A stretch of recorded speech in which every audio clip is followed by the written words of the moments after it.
Good evening, everyone. I'm Andy Serwer, editor-in-chief of Yahoo Finance, coming to you live from the NASDAQ market site in the heart of Times Square for a special live stream of the State of the Union.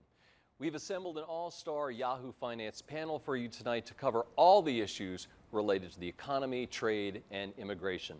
Along with me tonight, my co-pilot, Rick Newman, senior columnist, our resident Trump expert, Alexis Keenan, reporter covering the intersection of law and finance, reporter Brian Chung, who covers banking, policy, and the economy, and our markets reporter, Scott Gamm, will round out the panel. Welcome to all of you. Hey. Thank you. The White House says the speech tonight will stress unity in a divided Washington, but the president has a lot of divisive issues on his agenda. Here are some of the topics we expect him to address: his stance on immigration, his economic record, and an update on two ongoing trade efforts. We might also get news on infrastructure and American troop levels overseas. The big question: does he stick to his script, or does he do something unexpected? We all know this president likes the element of surprise. Rick, let's start with you and talk a little bit about Trumponomics, your specialty. Yeah, we developed something here at Yahoo Finance called the Trumponomics report card. We get data from Moody's Analytics, which helped us devise the methodology. And what we do is compare Trump's performance on 6 key metrics against the six prior presidents at the exact same point in their tenure. And so far, Trump has gone from an A-, that was his highest grade, to a B, which is where he's at now. And why is he not at a higher grade? Why is he not at an A? Well, it's interesting learning, going back and looking at the economy under prior presidents. There was actually much better job growth under Jimmy Carter and under Bill Clinton at the same point. That's surprising, right? Nobody thinks about Jimmy Carter. Of course, right. his presidency turned south after a couple of years. So Trump rates 3rd out of 7 presidents on both employment and manufacturing employment. Those are 2 of our metrics. He also ranks 3rd out of 7 on the S&P 500, which is one of our metrics. His worst category in this basis is exports. So that data only goes back to 1994. We can only measure him against 3 prior presidents, but he ranks 3rd out of 4 presidents. And of course, we picked that because that's something that he has highlighted himself as an economic priority. So overall, right now, his grade is a B. I think Trump might think you're a hard grader, Rick. Well, it's not me. I'm not grading. We created a methodology. Right. And what we're going to do here is see how this change. I mean, this is going to change over time because his comparisons to the prior presidents, what happened in their presidencies is going to change. So Jimmy Carter's presidency, as I just mentioned, did turn south. So it's going to be an easier comparison against Jimmy Carter, for example. Interestingly, we were talking about this when we went on air. The stock market under President Obama, if you date it to the date of his inauguration when he took office and not the day he was elected, actually did a lot better under Obama. But of course, that's because it had almost bottomed out from the crash right before he took office, and then it started a bull market that's still on today. So that's just some context for how the Trump economy is doing. And then, Rick, with, of course, President Trump, you had all those animal spirits after the November 2016 election into the inauguration. You had the market up big during that period. Yeah, and if you just look at what has happened during the last 2 years, I think it is fair to say, and I wrote a story on this that we published today, most people are better off now than they were when Trump took office. And that's just because we have had generally very good job growth since then. We're finally getting wage growth, so more people are working. The people who are working are making more money. We are going to hear Trump bragging about the economy tonight for sure. Right. And for the most part, in general, he will be right. So Rick, for those who aren't familiar with the kind of methodology here, how often do you update it, and how has the grades kind of changed since Trump took office? Yeah, we have a chart, I think, that shows the change in the grades over time, but they've actually been in a fairly narrow range. Again, from A- when we first started this, I think that was in 2017. And as we've gathered more data, he's sort of leveled off at a B, which is a good grade. When you look at, there are some things that are not happening in the economy the way they used to. It's not Trump's fault. We're not seeing wage growth like we had seen in the 1980s and 1990s, and that's one of the reasons he's not at an A. But at any rate, we get this data from Moody's Analytics on a monthly basis, plug the numbers in, and it's not subjective. The numbers are converted into a letter grade, and there's nothing I can do to change the outcome. All right, we're going to drill down into that a little bit more, but I want to ask Alexis what she's looking for tonight. So 2 things, immigration and trade, but first I want to point out Trump's approval rating by Americans as he goes into this State of the Union. Now, what doesn't sound quite as good as a B is a 41% approval rating, though I caution that would be a D. If you were converting be a it to a straight letter D. grade, yeah. Yes, so, but not uncommon. Look, President Obama going into his various speeches, his State of the Unions, he ranged from 38% to 41%. So, really? Or rather 50%, 41% to 50%. It's President Trump who last year was at 38% and got a bump after the speech to up to 40%. So a couple of percentage points there. Though the State of the Union is not typically a stage where a president is going to see a big, huge bump, a big move in approval rating. But it surprises me. Does it surprise you guys that actually Obama wasn't really that much higher? Yeah, I think it raises the question of what are the big issues that voters really care about right now. Obviously, if you talk about the economy, it seems like things are pretty good. I mean, most Americans haven't seen any sort of real changes or crazy inflation or anything that would make them think otherwise of Trump's policies. When you tie that to the fact that he did get that tax reform package through, it raises the question about, maybe the optics of his presidency so far actually seem pretty all right.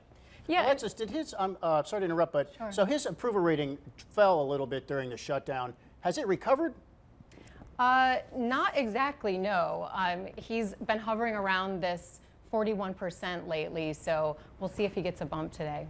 Yeah, it's actually interesting. I wonder how high any president could be sort of in these modern times where things are so divisive and divided up that, I think a lot of people, it would be hard pressed, I think, to have a president with an 80% approval Well, rating. I will stick my neck out and say it is unusual for a president to have an approval rating as low as Trump's when unemployment is at 4%. The stock market, despite recent wobbles, still close to all-time highs. Home values are going up. People feel like they're better off, and Trump's approval rating is not reflecting that. And Rick, that's why we saw President Trump so worried about Jerome Powell and his hawkishness, because if Jerome Powell were to kick the economy into some sort of a recession over the next few years, would that kill Trump's re-election plans?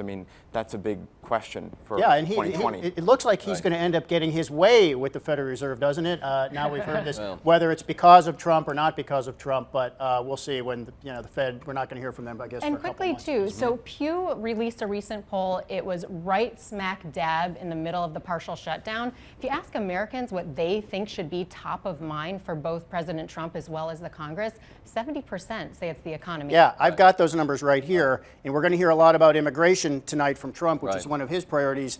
That only ranks number 9 in Pew Research when you ask people what's the most important thing. Brian Chung, what are you looking for in President Trump's speech? Yeah, well, that's a perfect segue with the economy being the top issue. It's obviously something that President Trump's been thinking about a lot because he invited Jay Powell and Richard Clare to have dinner with him last night on Jay Powell's birthday. What a better way to celebrate his birthday than by going to the White House for a steak dinner. But interesting because obviously this is kind of the theme of Trump's State of the Union here. He wants to make the point that the economy is strong. We've heard him talk a lot about this in terms of measurements of the stock market. But as far as the actual economic numbers themselves, they do actually look pretty all right. So I want to point out that there was a blowout jobs report that we saw last Friday.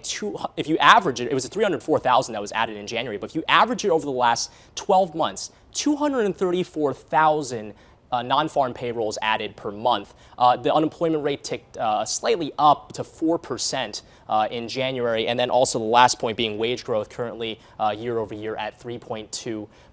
Very interesting there. These are all great numbers. When you look at, however, the unemployment rate over time, this is a 10-year chart that you're looking at, the trend has actually been basically, it's actually existed through the Obama administration itself as well. So how much credit Trump can take for this really depends on what the policies that we saw post-crisis from the Obama administration in helping the economy get out of the rut. He's going to take credit for it. He is going to Whether take he credit deserves for it or it. not is another question. Well, because he said all that presidents do. Interest rates were at 0 when President Obama was president. He and said now they're that much helped. higher. And actually, to that point, the unemployment rate has actually, it's tough to see right now. We don't have enough data points, but you can make the argument it's starting to flatten out a little bit. If you're just looking at it as a technical analysis, actually the unemployment rate ticked up slightly, partially because of the partial shutdown that we saw in December through January. But I think the big question really is, if the economy is so good and there's no war to speak of, and there's still involvement in the Middle East, of course, why aren't people happier with President Trump? And I think it speaks to this divisiveness. And maybe the president has an opportunity. We were talking about unity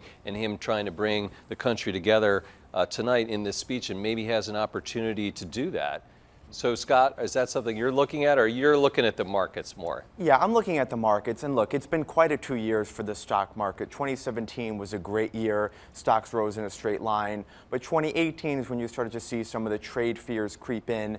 And of course, we had a change at the top of the Federal Reserve. And I think it's safe to say now that Jerome Powell did make a policy mistake in the fourth quarter of 2018. He was a little bit too hawkish in his commentary, and that contributed to the stock market decline. Well, who nominated Jerome Powell? President Trump. I mean, the stock market was up 50% during Janet Yellen's tenure. You could argue that there really wasn't any need for a change, but of course, we know President Trump wanted his own person in the Fed. And we actually have some charts to show everyone. So I want to walk over to the wall and kind of define the Trump rally for everybody. How has the market done since November 8th, 2016? Well, the S&P 500 is actually up 28% over that period of time from November 8th, 2016 to now. And there you see what I was talking about before. 2017, we had record low volatility. The VIX, which is what we like to use to track volatility, averaged 10. The historical average is 20. So stocks rose in a straight line. It was almost impossible not to make money in 2017.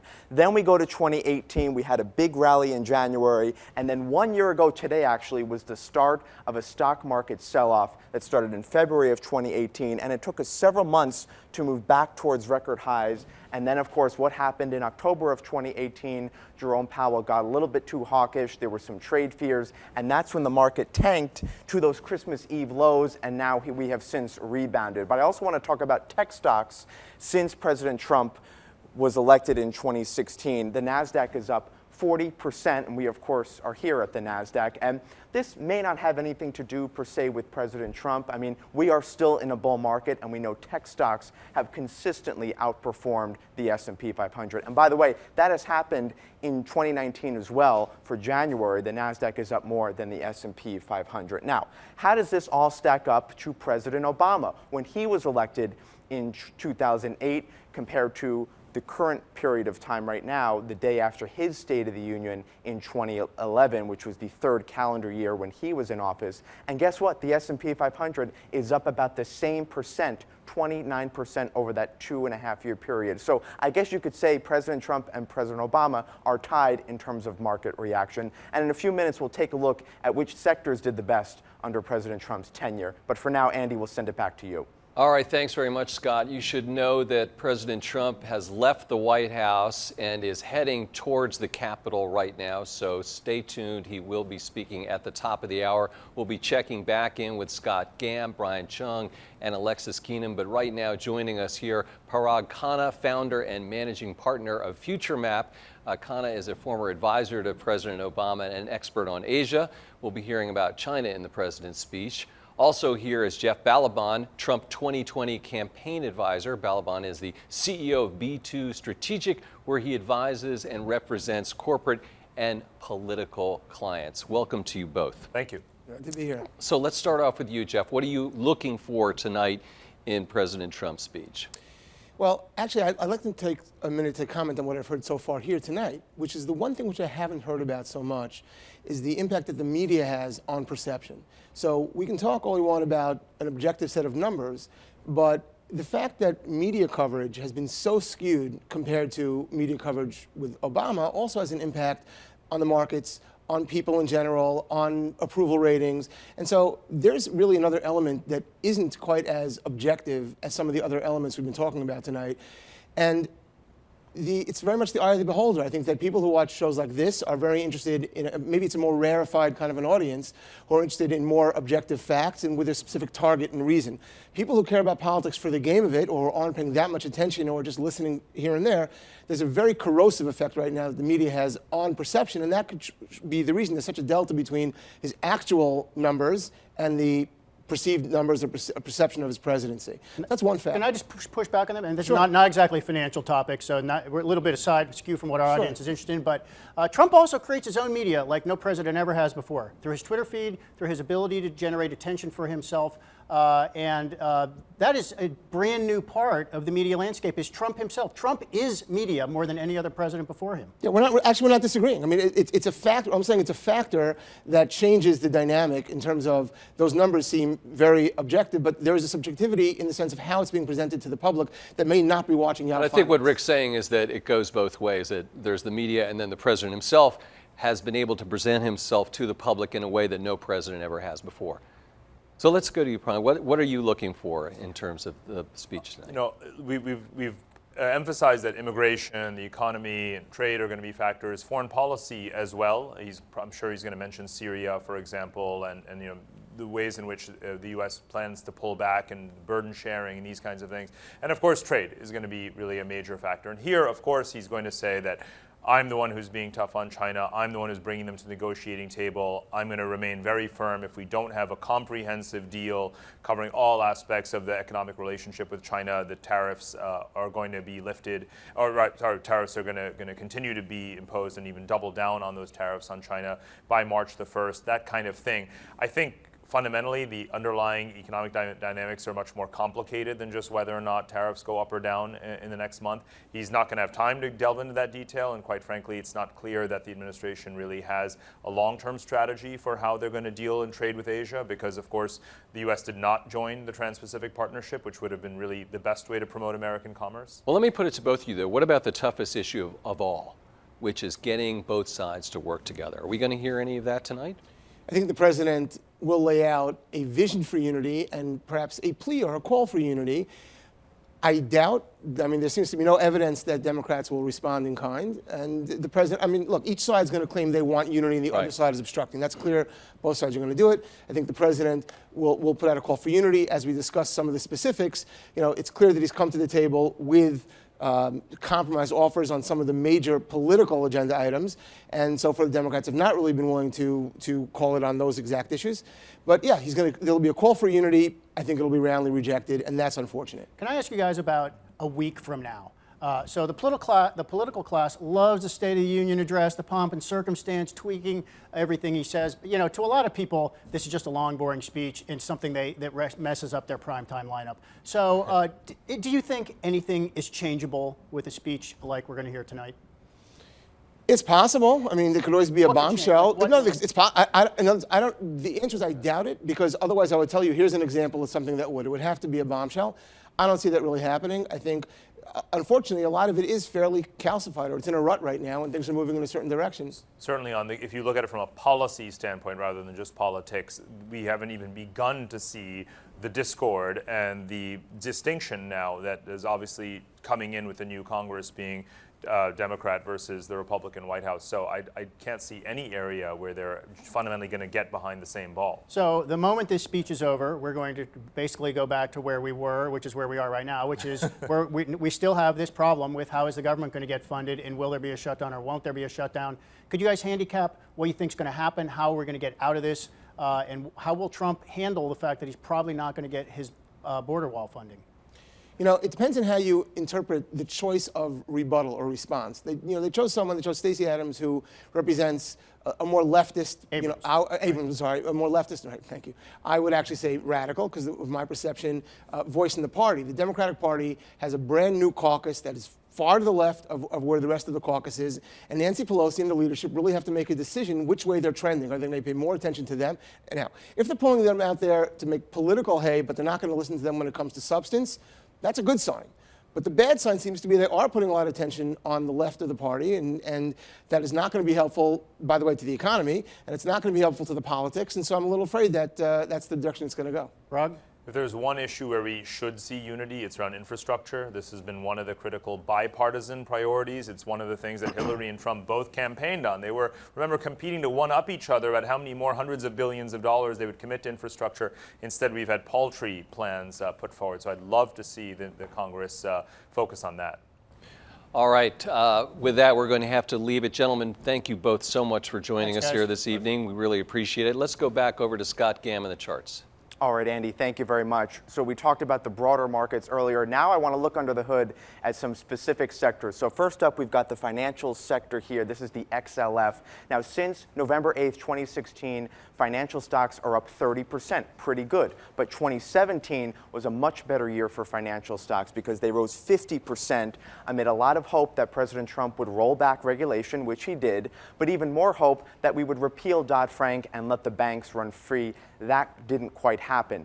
And then enter 2018 was not a very good year for financial stocks. They suddenly fell out of favor amid worries about the economy, a flattening yield curve, and of course, slow loan growth. So still, we've got a pretty good rally. And then moving to pharma stocks, this is another area that we might see President Trump comment on tonight in the State of the Union, because it's actually one area where both Democrats and Republicans agree on, and that's that drug prices have gone out of control. And so you see the S&P 500 pharmaceutical sector down about 2.5% since November of 2016. And it's no secret that drug prices are way too high. If you go back to last week in Merck's earnings report, their main cancer drug, Keytruda, had $2 billion in revenue for 1 quarter alone. That's a record high. And then the other sector I want to highlight are infrastructure stocks, and we've got 3 of them to show everybody here. Caterpillar, Nucor, and U.S. Concrete. These are 3 stocks that are highly levered to infrastructure. Now, we haven't seen any infrastructure plan come forward, but this is another area where Democrats and Republicans agree. So we'll be watching these stocks for sure tonight. Andy, we'll send it back to you. All right, Scott, thanks very much for that look at stocks and sectors. Those are the best charts on any State of the Union broadcast on air anywhere. Scott Well Gann. done, Scott. Ladies and gentlemen, you nailed it.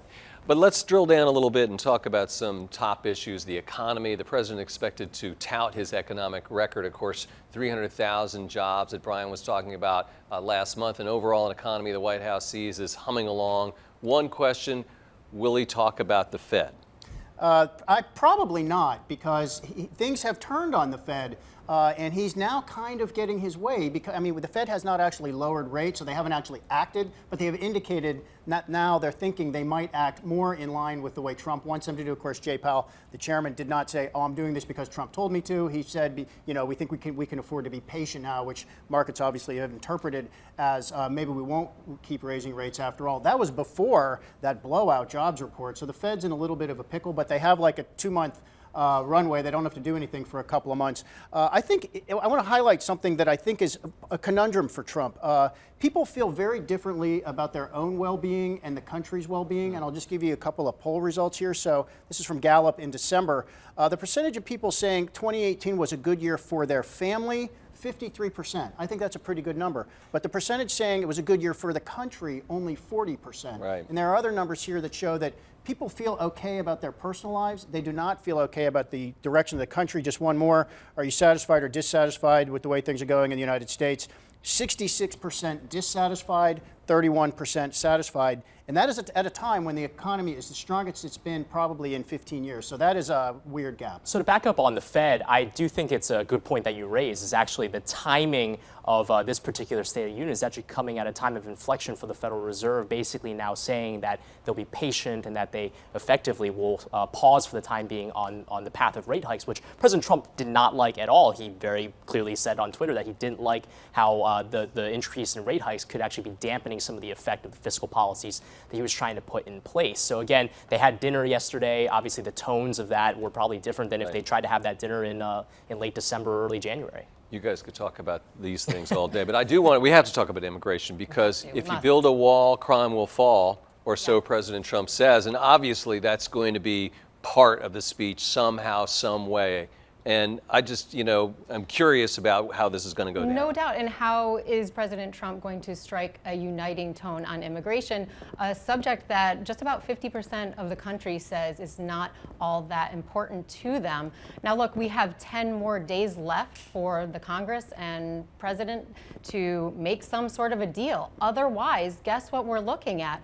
Another partial shutdown. 25% of the government will go back to where we were. I don't think he'll do it. I don't think Trump if that will do it happens. again. Now, he could use this option where he declares an emergency and finds funds from some already allocated money to push over to build this wall. Now, there's been a ton of speculation about whether or not he'll pull that card tonight. Sounds like it's not going to be the move tonight. Right. And he shouldn't, because he still has time during which deliberations can continue. Now, the committee, the bipartisan committee between Democrats and Republicans that has been assembled to try to find money and allocate a way to come to an agreement here, they are meeting tomorrow with experts from Homeland Security. So perhaps they will get some guidance tomorrow that gives them a reason to come together. One of Trump's, or a few of Trump's guests tonight will actually be 3 family members of somebody who was murdered by a migrant in the country illegally.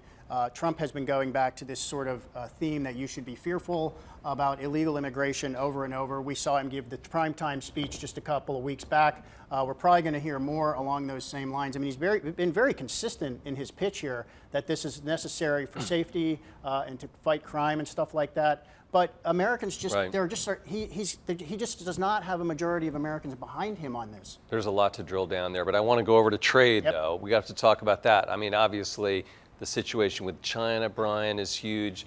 The situation in North America is still there, and then there's Brexit in Europe. What do you think we're going to hear? There's a lot there, and actually the U.S.-China trade relationship is something that's not just the eye of the United States, but of the world. We just got back from Davos, and almost all the contacts that I talked to basically said that the number one issue is not Brexit, it's not a slowdown in China, it's the U.S.-China trade relationship. Obviously, the two largest economies. What will Trump say in his speech today that kind of reveals whether or not the U.S. and China have advanced in those talks? We've heard so often that they've met, they haven't met, they have met.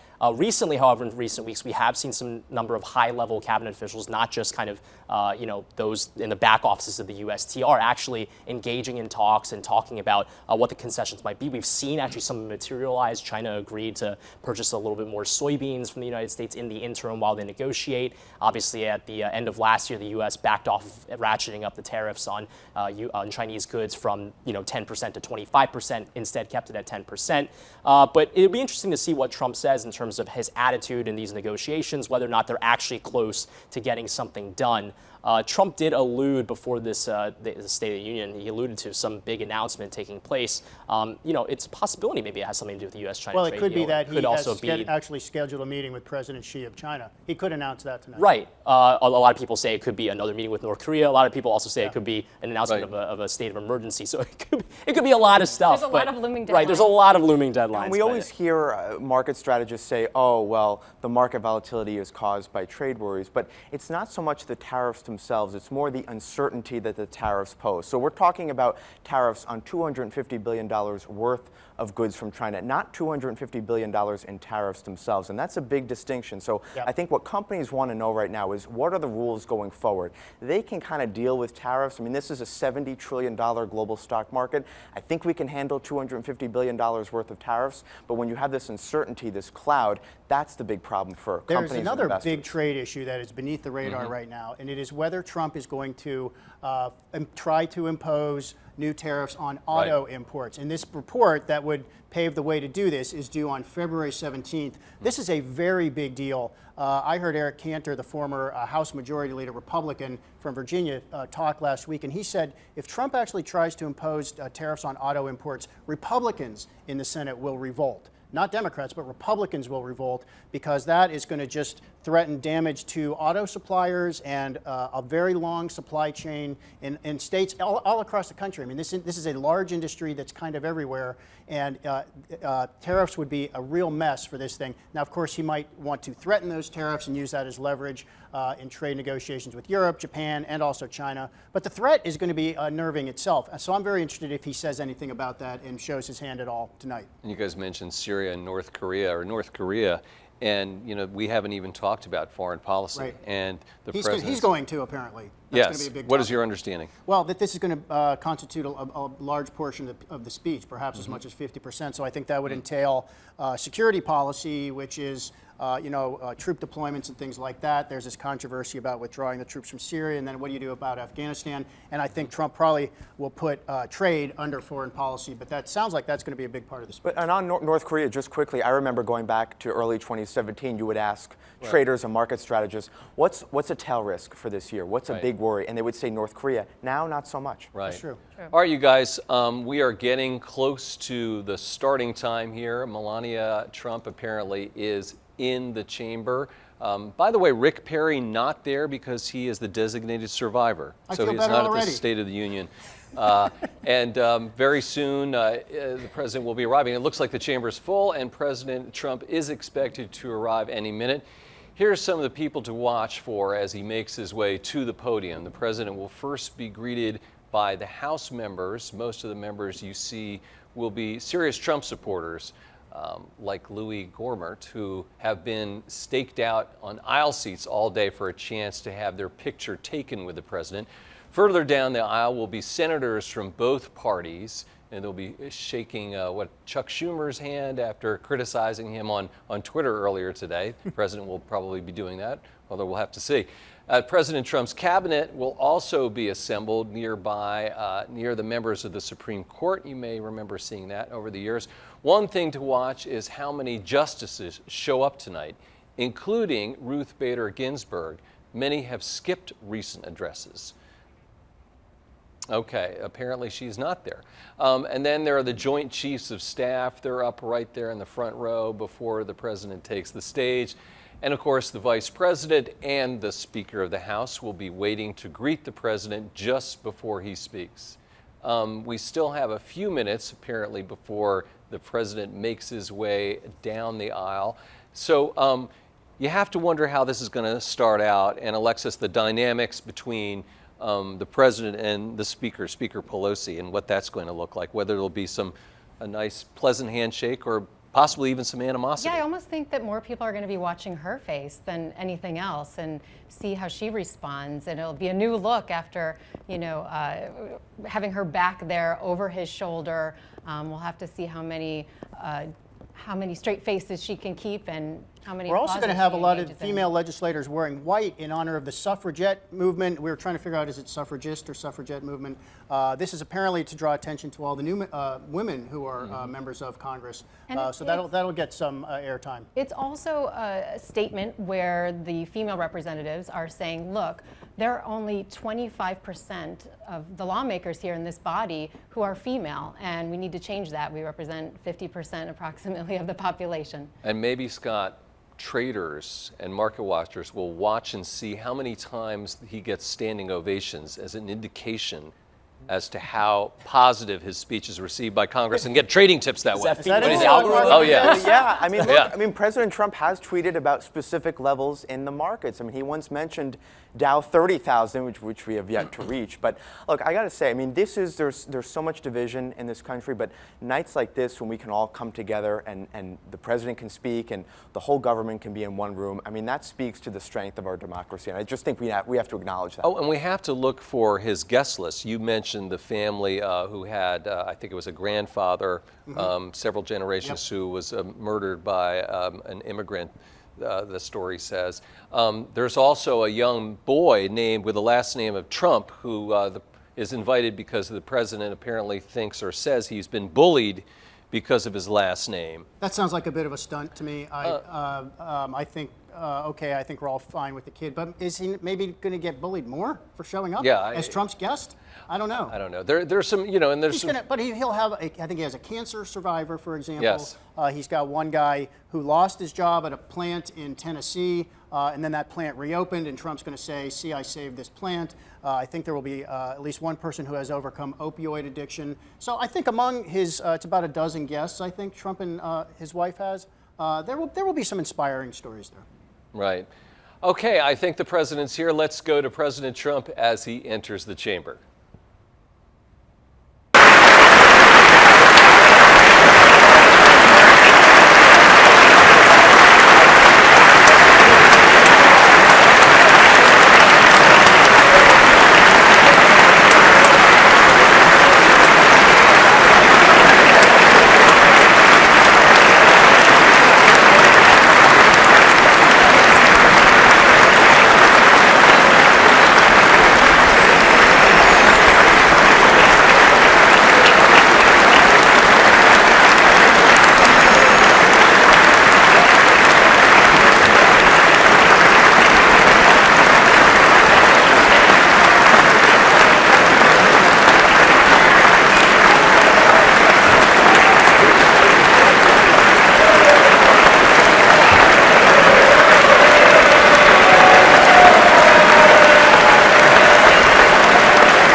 Thank you very much. Madam Speaker, Mr. Vice President, members of Congress, the First Lady of the United States,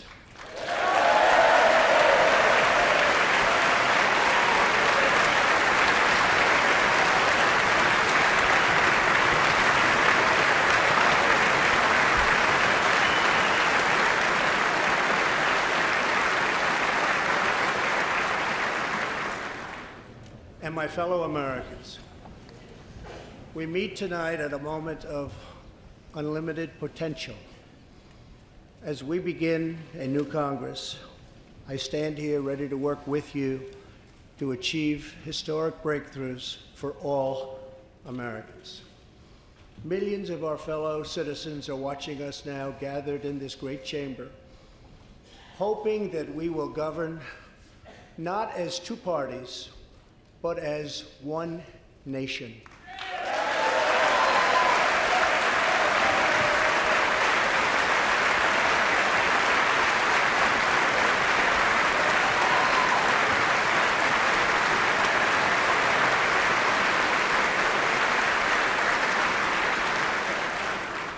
The agenda I will lay out this evening is not a Republican agenda or a Democrat agenda. It's the agenda of the American people. Many of us have campaigned on the same core promises: to defend American jobs and demand fair trade for American workers, to rebuild and revitalize our nation's infrastructure, to reduce the price of health care and prescription drugs, to create an immigration system that is safe, lawful, modern, and secure, and to pursue a foreign policy that puts America's interest first. There is a new opportunity in American politics if only we have the courage together to seize it.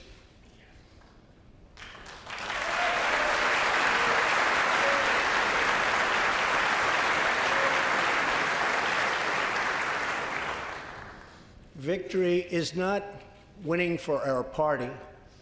Victory is winning for our country.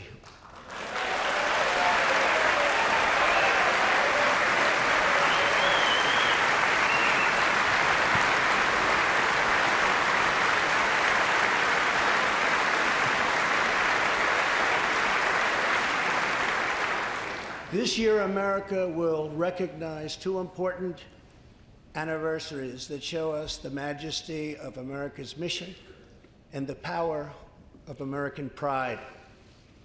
In June, we mark 75 years since the start of what General Dwight D. Eisenhower called the Great Crusade, the Allied liberation of Europe in World War II.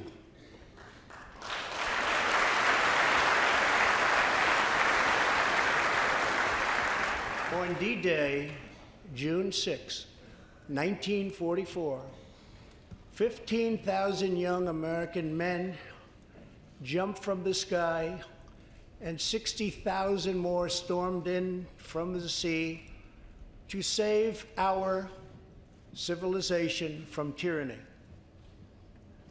Here with us tonight are three of those incredible heroes: Private First Class Joseph Riley, Staff Sergeant Irving Locker, and Sergeant Herman Zaitchik.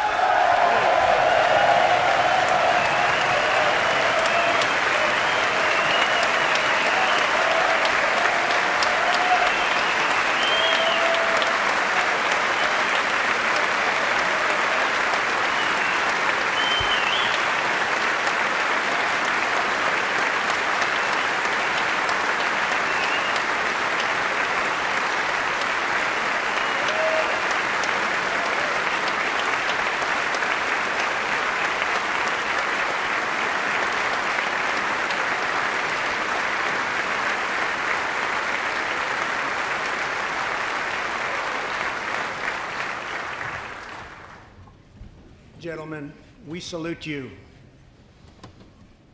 In 2019, we also celebrate 50 years since brave young pilots flew 250,000 miles through space to plant the American flag on the face of the moon.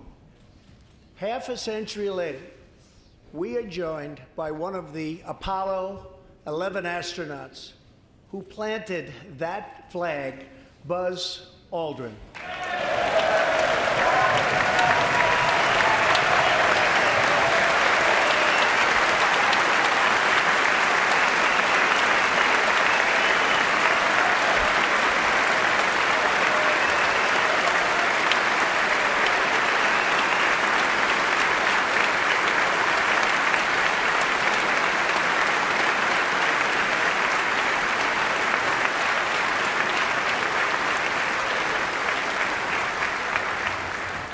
Thank you, Buzz.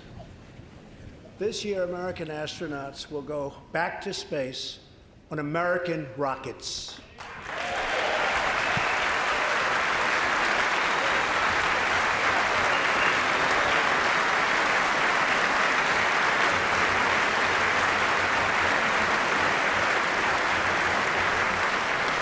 In the 20th century, America saved freedom, transformed science, redefined the middle class, and when you get down to it, there's nothing anywhere in the world that can compete with America.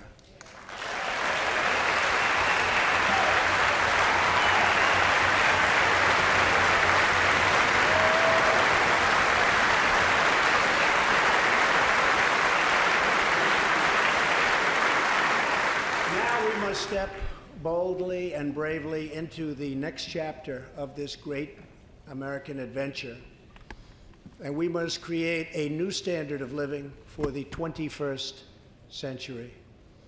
An amazing quality of life for all of our citizens is within reach.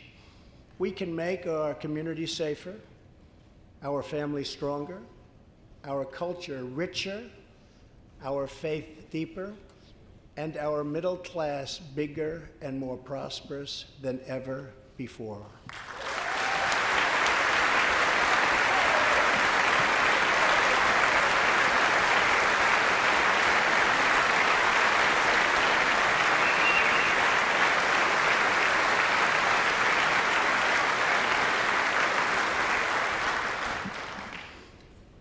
But we must reject the politics of revenge, resistance, and retribution, and embrace the boundless potential of cooperation, compromise, and the common good.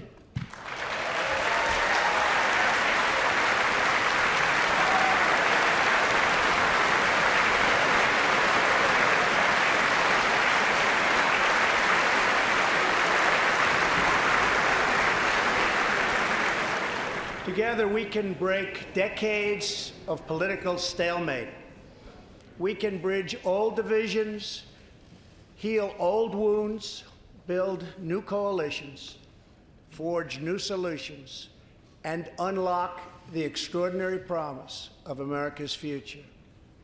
The decision is ours to make. We must choose between greatness or gridlock, results or resistance, vision or vengeance, incredible progress or pointless destruction. Tonight, I ask you to choose greatness.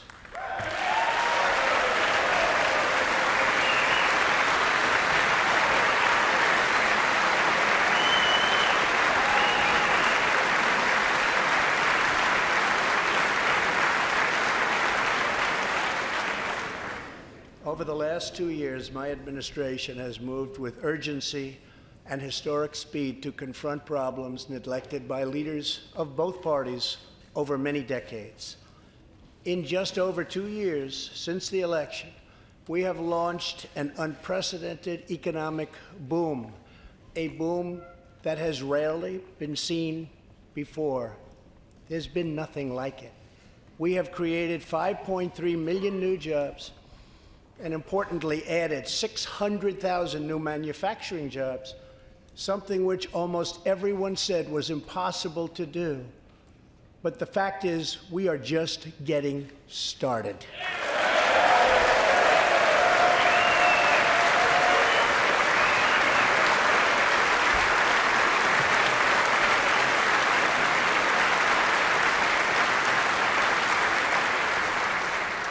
Wages are rising at the fastest pace in decades and growing for blue-collar workers who I promised to fight for. They're growing faster than anyone else thought possible. Nearly 5 million Americans have been lifted off food stamps.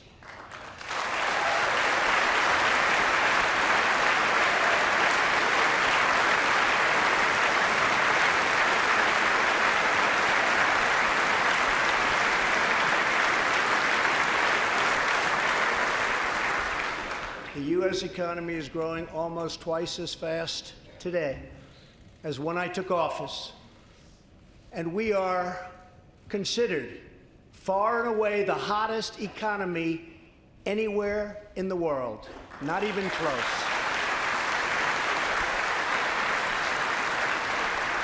Unemployment has reached the lowest rate in over half a century.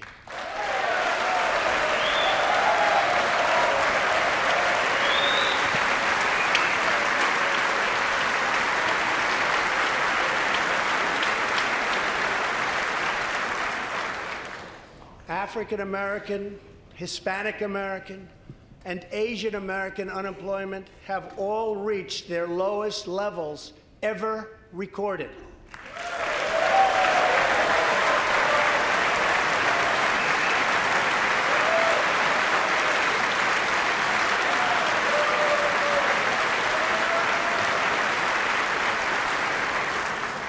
Unemployment for Americans with disabilities has also reached an all-time low.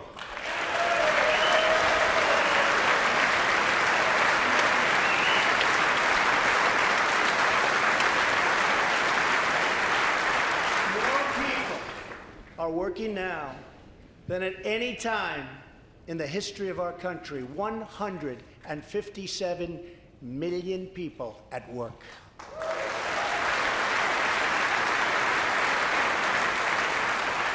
We passed a massive tax cut for working families and doubled the child tax credit.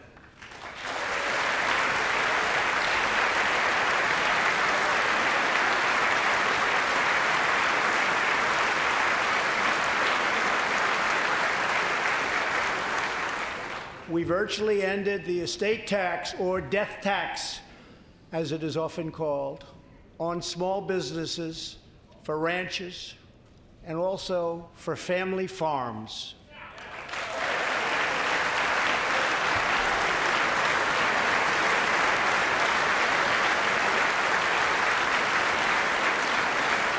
We eliminated the very unpopular Obamacare individual mandate penalty.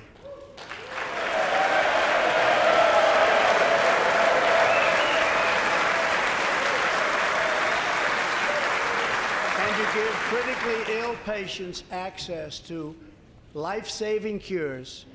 We passed, very importantly, right to try.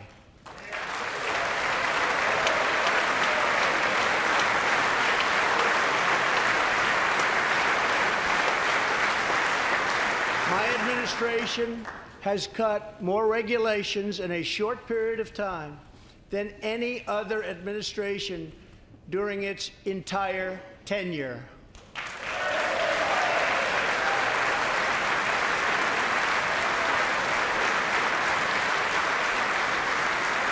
Companies are coming back to our country in large numbers, thanks to our historic reductions in taxes and regulations.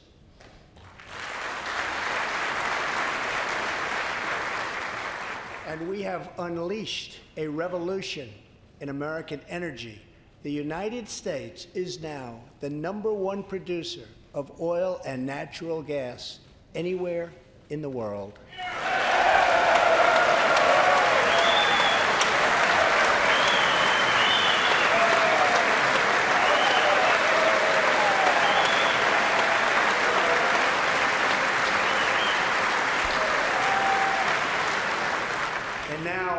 for the first time in 65 years, we are a net exporter of energy.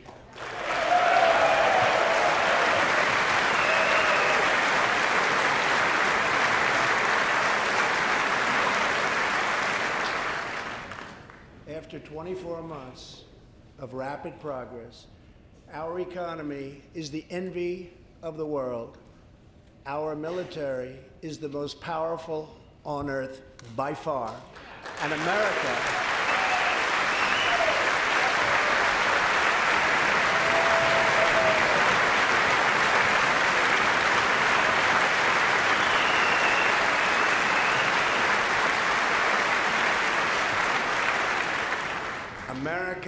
is again winning each and every day.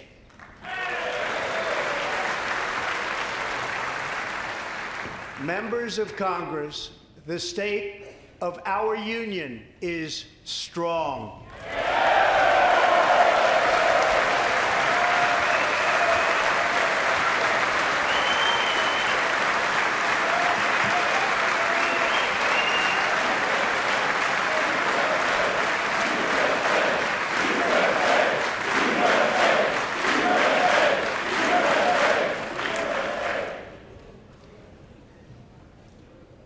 That sounds so good.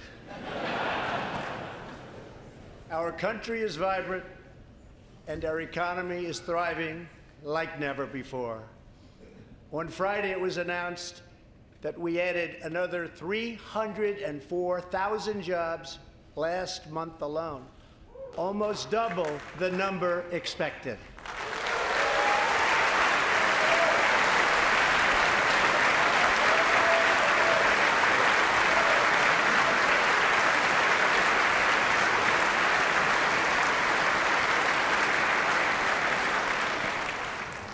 An economic miracle is taking place in the United States, and the only thing that can stop it are foolish wars, politics, or ridiculous partisan investigations.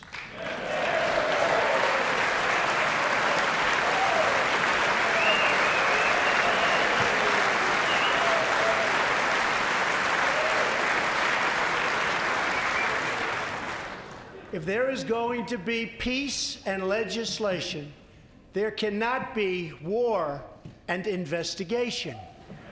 It just doesn't work that way. We must be united at home to defeat our adversaries abroad. This new era of cooperation can start with finally confirming the more than 300 highly qualified nominees who are still stuck in the Senate, in some cases years and years waiting. Not right.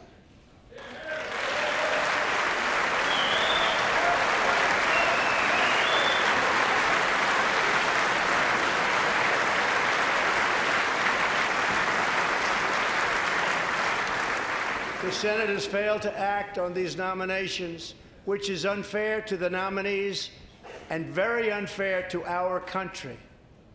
Now is the time for bipartisan action.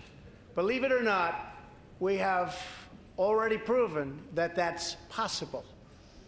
In the last Congress, both parties came together to pass unprecedented legislation to confront the opioid crisis, a sweeping new farm bill, historic VA reforms, and after 4 decades of rejection, we passed VA accountability so that we can finally terminate those who mistreat our wonderful veterans.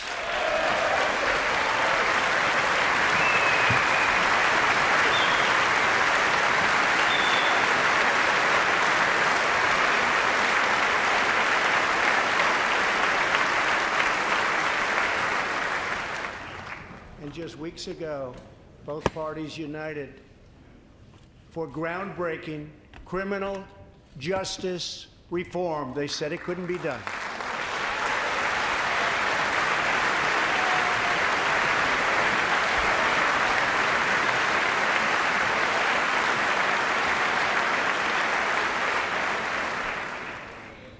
last year, I heard through friends the story of Alice Johnson.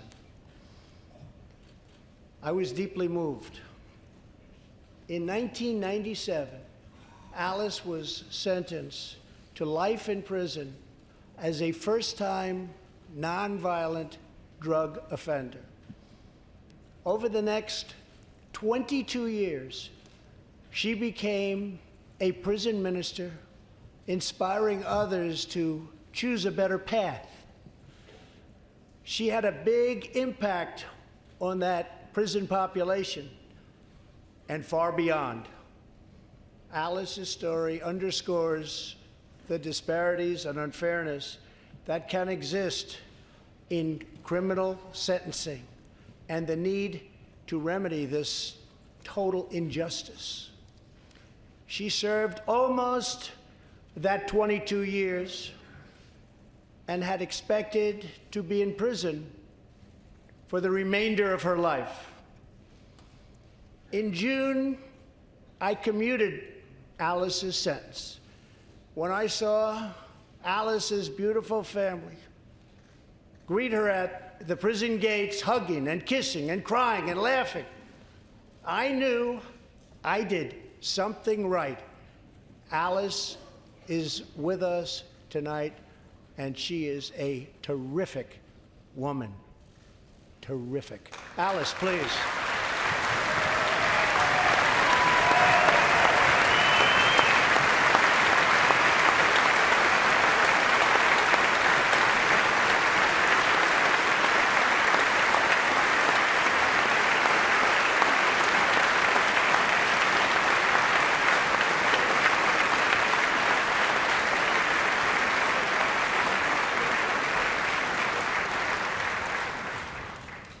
Alice, thank you for reminding us that we always have the power to shape our own destiny. Thank you very much, Alice. Thank you very much.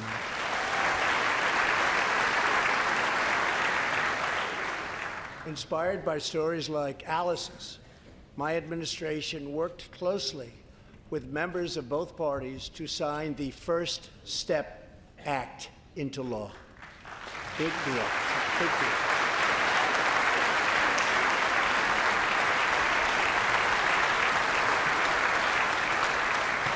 This legislation reformed sentencing laws that have wrongly and disproportionately harmed the African American community.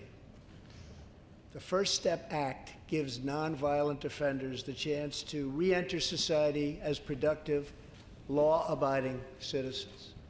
Now, states across the country are following our lead. America is a nation that believes in redemption. We are also joined tonight by Matthew Charles from Tennessee. In 1996, at the age of 30, Matthew was sentenced to 35 years for selling drugs and related offenses. Over the next 2 decades, he completed more than 30 Bible studies, became a law clerk, and mentored many of his fellow inmates. Now Matthew is the very first person to be released from prison under the First Step Act.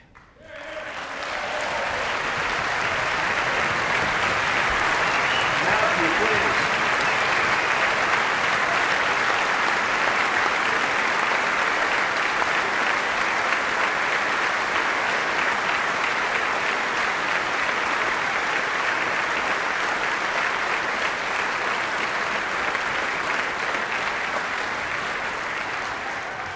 Thank you, Matthew. Welcome home.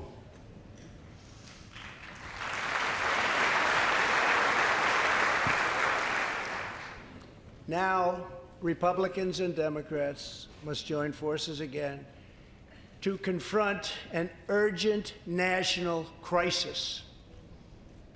Congress has 10 days left to pass a bill that will fund our government, protect our homeland, and secure our very dangerous southern border.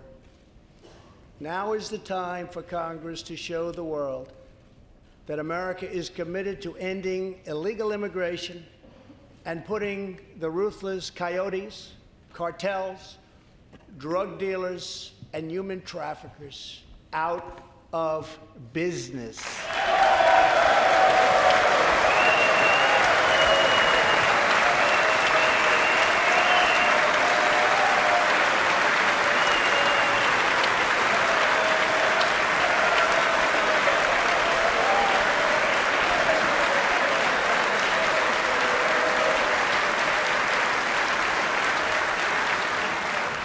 As we speak, large, organized caravans are on the march to the United States. We have just heard that Mexican cities, in order to remove the illegal immigrants from their communities, are getting trucks and buses to bring them up to our country in areas where there is little border protection. I have ordered another 3,750 troops to our southern border to prepare for this tremendous onslaught. This is a moral issue. The lawless state of our southern border is a threat to the safety, security, and financial well-being of all America. We have a moral duty to create an immigration system that protects the lives and jobs of our citizens. This includes our obligation to the millions of immigrants living here today who followed the rules and respected our laws.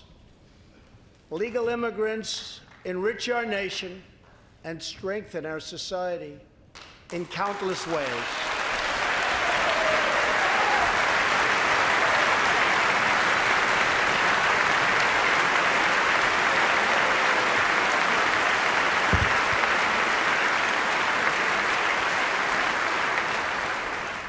I want people to come into our country in the largest numbers ever, but they have to come in legally.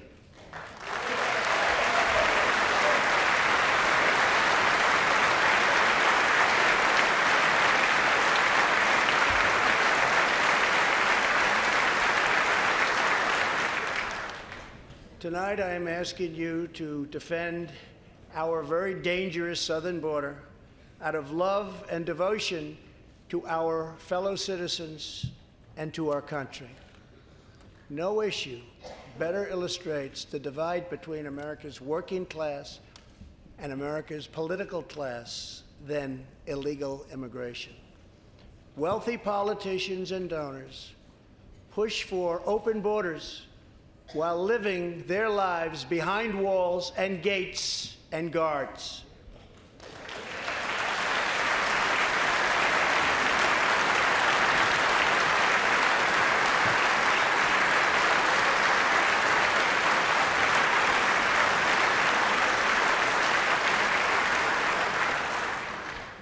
Meanwhile, working-class Americans are left to pay the price for mass illegal immigration.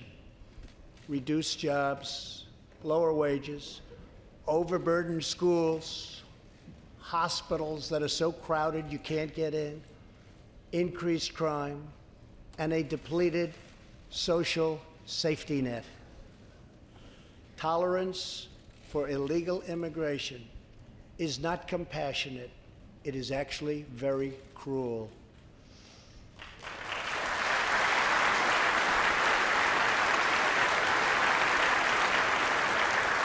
One in 3 women is sexually assaulted on the long journey north. Smugglers use migrant children as human pawns to exploit our laws and gain access to our country.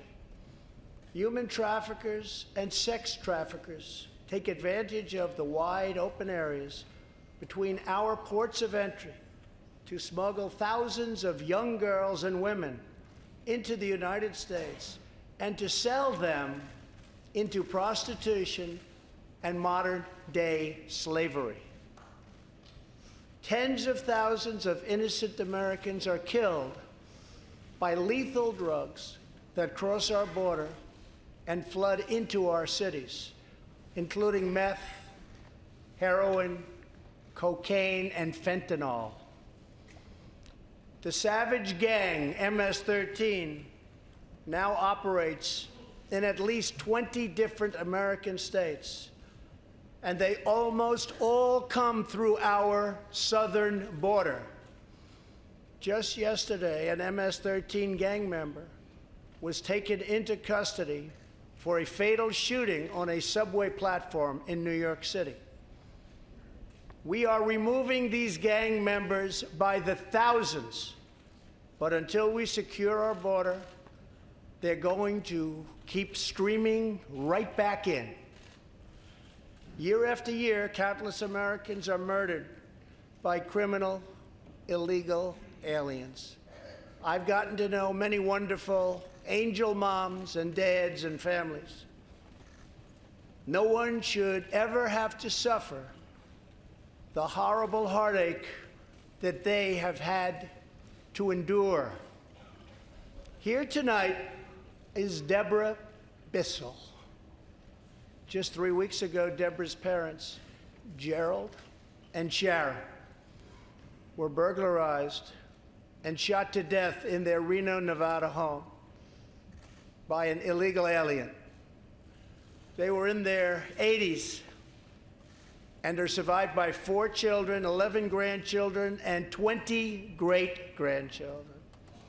Also here tonight are Gerald and Sharon's granddaughter, Heather, and great-granddaughter, Madison.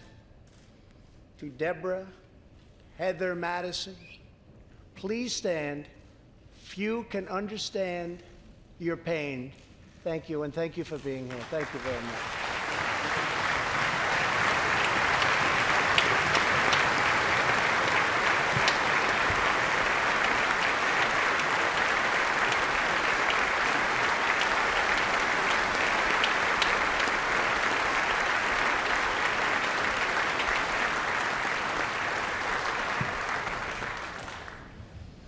I will never forget, and I will fight for the memory of Gerald and Sharon, that it should never happen again. Not one more American life should be lost because our nation failed to control its very dangerous border. In the last 2 years, our brave ICE officers made 266,000 arrests of criminal aliens, including those charged or convicted of nearly 100,000 assaults, 30,000 sex crimes, and 4,000 killings or murders. We are joined tonight by one of those law enforcement heroes, ICE Special Agent Elvin Hernandez. When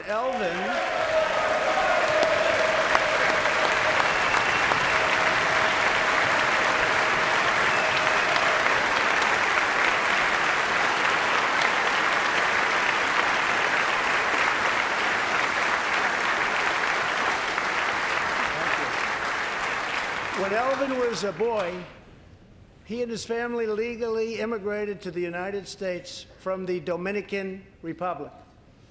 At the age of 8, Elvin told his dad he wanted to become a special agent. Today, he leads investigations into the scourge of international sex trafficking.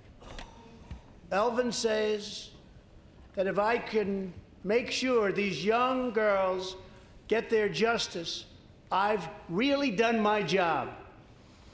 Thanks to his work and that of his incredible colleagues, more than 300 women and girls have been rescued from the horror of this terrible situation. And more than 1,500 sadistic traffickers have been put behind bars.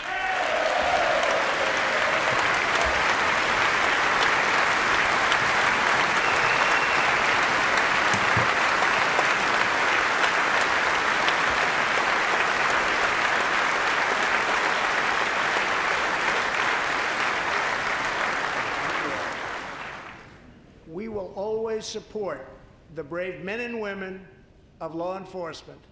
And I pledge to you tonight that I will never abolish our heroes from ICE. Thank you.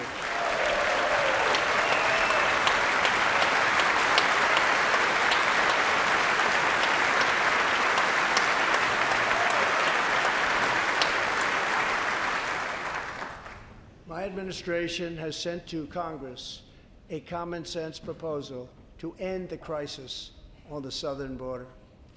It includes humanitarian assistance, more law enforcement, drug detection at our ports, closing loopholes that enable child smuggling, and plans for a new physical barrier or wall to secure the vast areas between our ports of entry.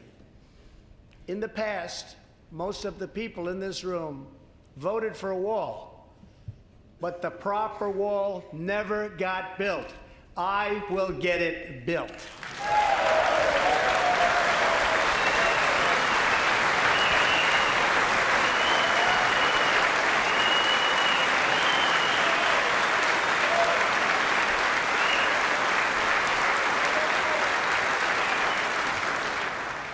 This is a smart, strategic, see-through steel barrier, not just a simple concrete wall.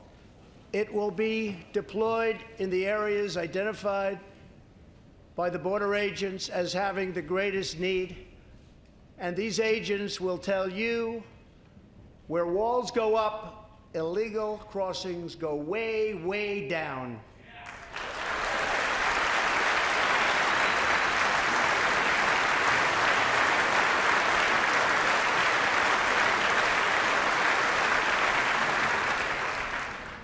San Diego used to have the most illegal border crossings in our country. In response, a strong security wall was put in place. This powerful barrier almost completely ended illegal crossings. The border city of El Paso, Texas, used to have extremely high rates of violent crime, one of the highest in the entire country, and considered one of our nation's most dangerous cities. Now, immediately upon its building, with a powerful barrier in place, El Paso is one of the safest cities in our country. Simply put, walls work and walls save lives.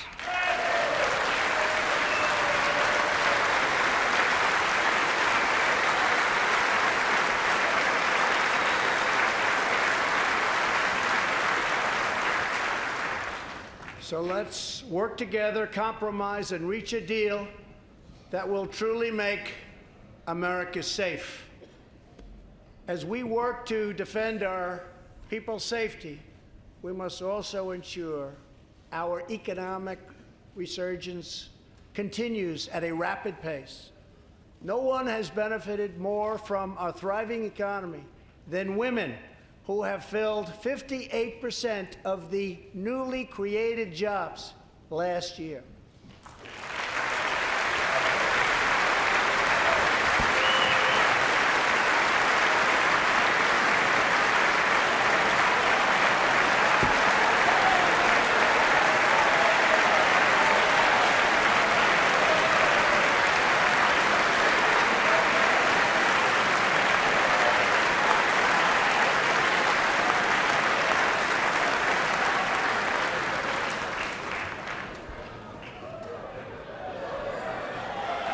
You weren't supposed to do that. Thank you very much.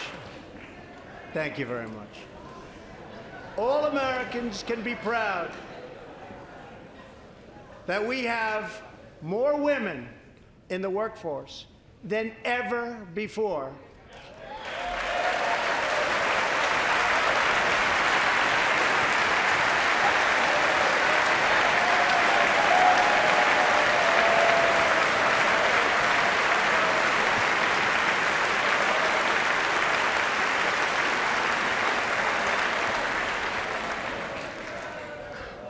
Don't sit yet. You're going to like this. And exactly 1 century after Congress passed the constitutional amendment giving women the right to vote, we also have more women serving in Congress than at any time before.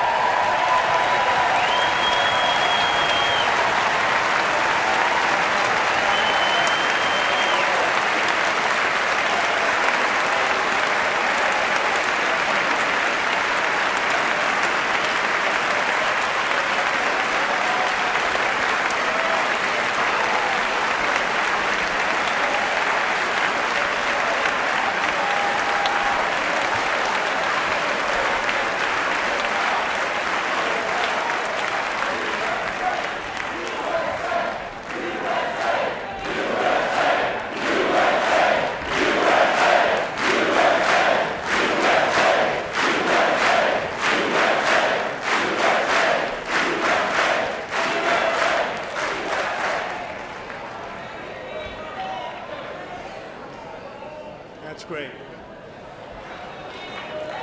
Really great. And congratulations. That's great. As part of our commitment to improving opportunity for women everywhere, this Thursday, we are launching the first ever government-wide initiative focused on economic empowerment for women in developing countries. To build on...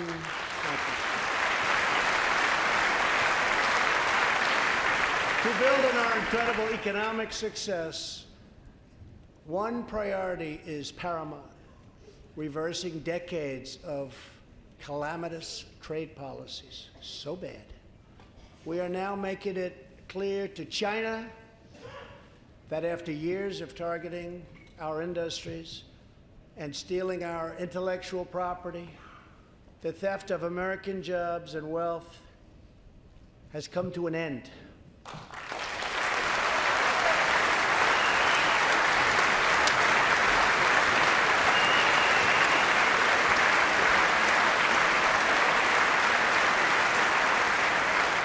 Therefore, we recently imposed tariffs on $250 billion of Chinese goods, and now our Treasury is receiving billions and billions of dollars. But I don't blame China for taking advantage of us. I blame our leaders and representatives for allowing this travesty to happen. I have great respect for President Xi, and we are now working on a new trade deal with China. But it must include real structural change to end unfair trade practices, reduce our chronic trade deficit, and protect American jobs.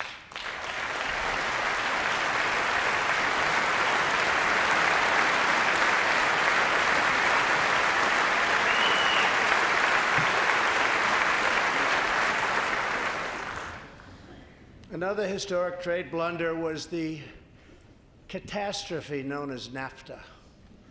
I have met the men and women of Michigan, Ohio, Pennsylvania, Indiana, New Hampshire, and many other states whose dreams were shattered by the signing of NAFTA. For years, politicians promised them they would renegotiate for a better deal, but no one ever tried until now. Our new U.S.-Mexico-Canada agreement, the USMCA, will replace NAFTA and deliver for American workers like they haven't had delivered to for a long time. I hope you can pass the USMCA into law so that we can bring back our manufacturing jobs in even greater numbers, expand American agriculture, protect intellectual property, and ensure that more cars are proudly stamped with our 4 beautiful words: made in the USA.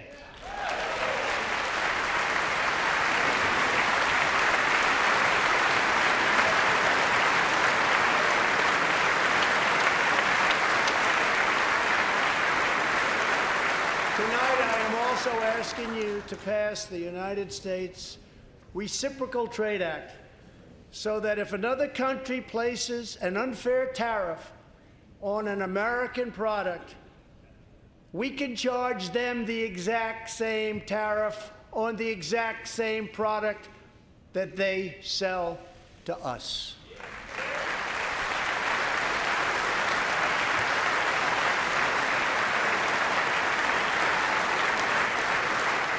Both parties should be able to unite for a great rebuilding of America's crumbling infrastructure.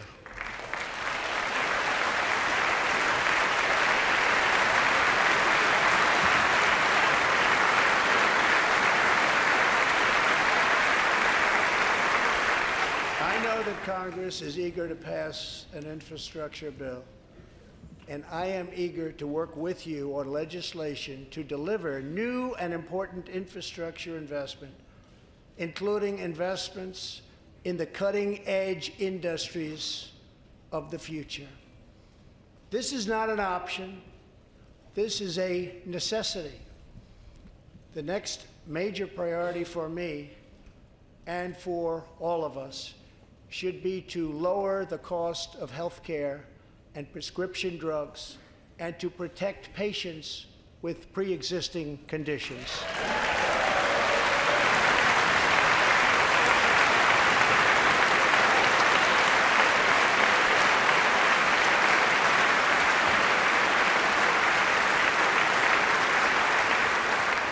Already as a result of my administration's efforts in 2018, drug prices experienced their single largest decline in 46 years.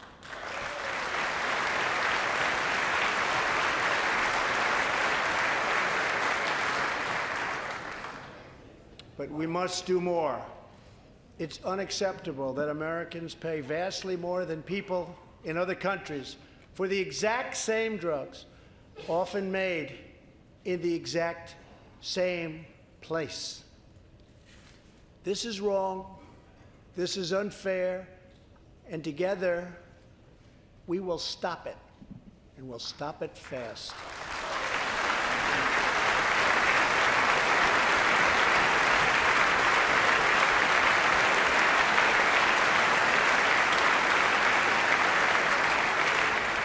I am asking Congress to pass legislation that finally takes on the problem of global freeloading and delivers fairness and price transparency for American patients, finally.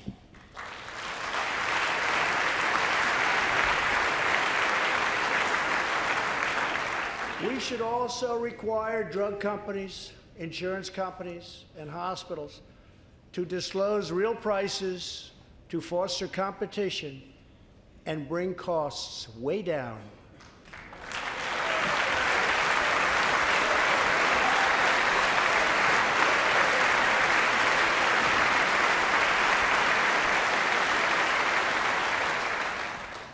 No force in history has done more to advance the human condition than American freedom.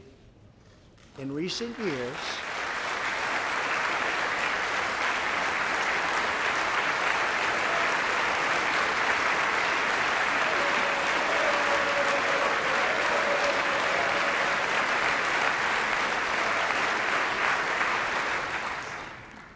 years, we have made remarkable progress in the fight against HIV and AIDS. Scientific breakthroughs have brought a once distant dream within reach. My budget will ask Democrats and Republicans to make the needed commitment to eliminate the HIV epidemic in the United States within 10 years. We have made incredible strides, incredible.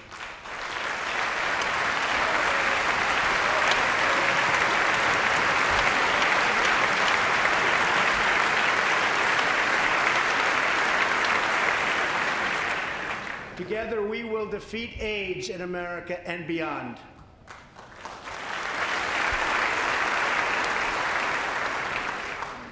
Tonight, I am also asking you to join me in another fight that all Americans can get behind, the fight against childhood cancer.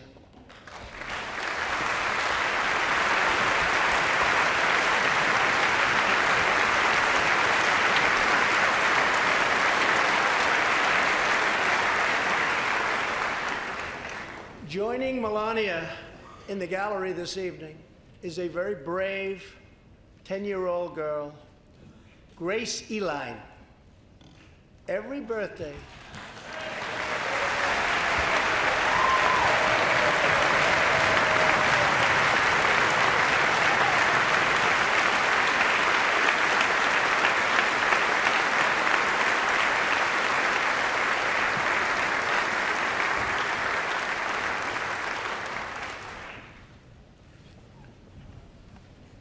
hi, Grace.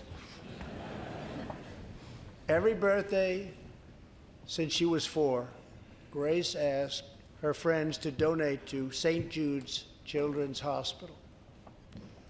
She did not know that one day she might be a patient herself.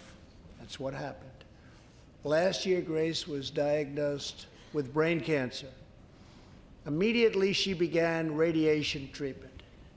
At the same time, she rallied her community and raised more than $40,000 for the fight against cancer.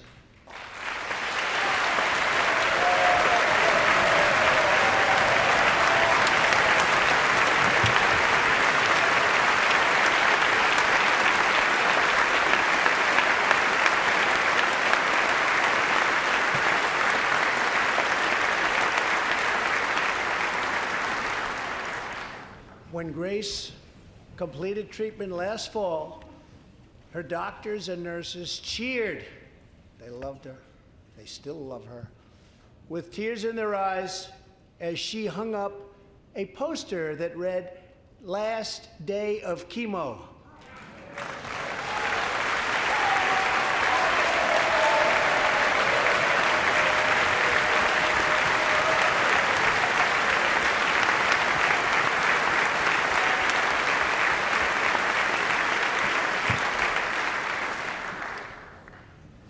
Thank you very much, Grace. You are a great inspiration to everyone in this room. Thank you very much. Many childhood cancers have not seen new therapies in decades. My budget will ask Congress for $500 million over the next 10 years to fund this critical life-saving research. To help support working parents, the time has come to pass school choice for Americans' children.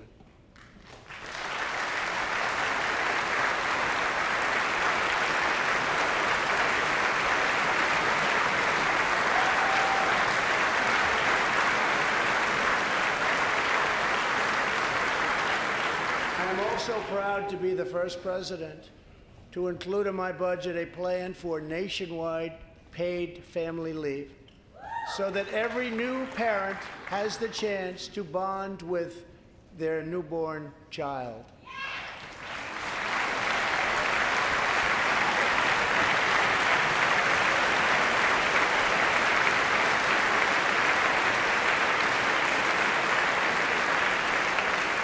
There could be no greater contrast to the beautiful image of a mother holding her infant child than the chilling displays our nation saw in recent days. Lawmakers in New York cheered with delight upon the passage of legislation that would allow a baby to be ripped from the mother's womb moments from birth. These are living, feeling, beautiful babies who will never get the chance to share their love and their dreams with the world.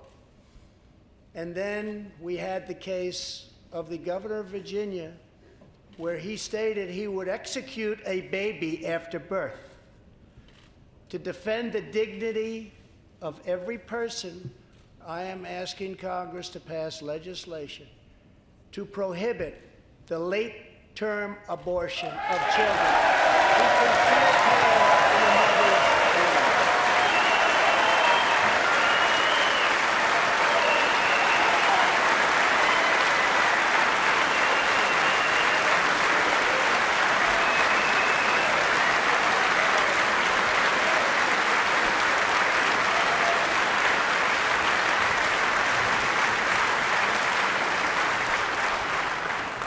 us work together to build a culture that cherishes innocent life.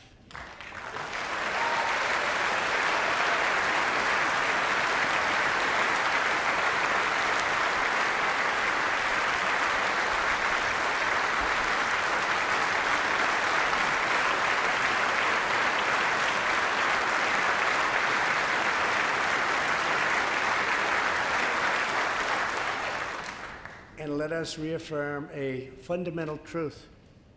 All children, born and unborn, are made in the holy image of God. The final part of my agenda is to protect American security. Over the last 2 years, we have begun to fully rebuild the United States military with $700 billion last year and $716 billion this year. We are also getting other nations to pay their fair share. Finally,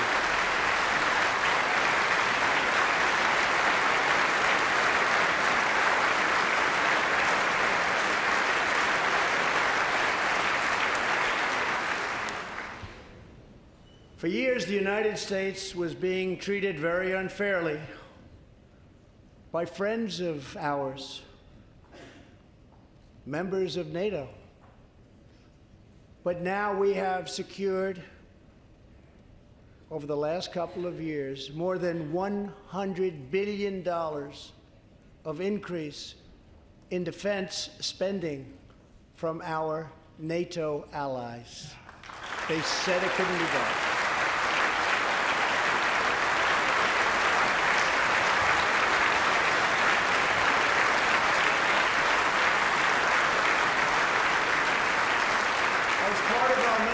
Build-up, the United States is developing a state-of-the-art missile defense system. Under my administration, we will never apologize for advancing America's interests. For example, decades ago, the United States entered into a treaty with Russia in which we agreed to limit and reduce our missile capability. While we followed the agreement and the rules to the letter, Russia repeatedly violated its terms. It's been going on for many years. That is why I announced that the United States is officially withdrawing from the Intermediate Range Nuclear Forces Treaty, or INF Treaty. Perhaps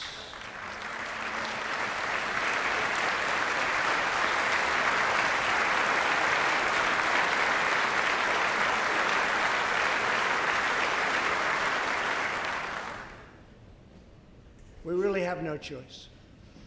Perhaps we can negotiate a different agreement, adding China and others, or perhaps we can't, in which case we will outspend and out-innovate all others by far.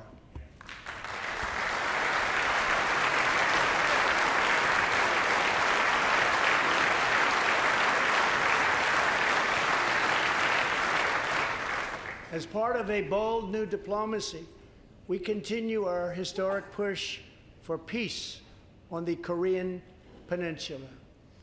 Our hostages have come home. Nuclear testing has stopped, and there has not been a missile launch in more than 15 months.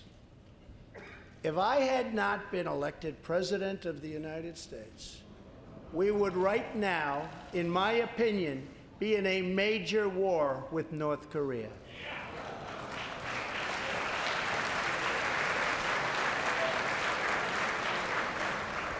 Much work remains to be done, but my relationship with Kim Jong-un is a good one.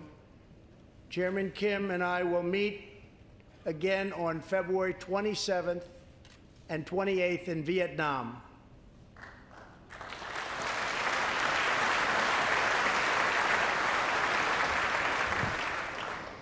2 weeks ago, the United States officially recognized the legitimate government of Venezuela and its new president, Juan Guaido.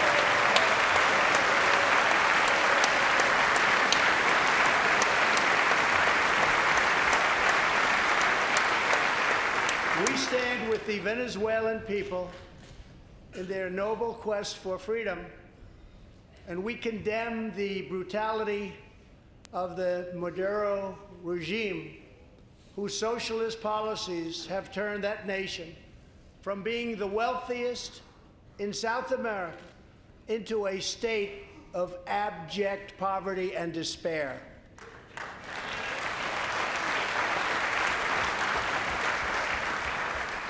Here in the United States, we are alarmed by the new calls to adopt socialism in our country.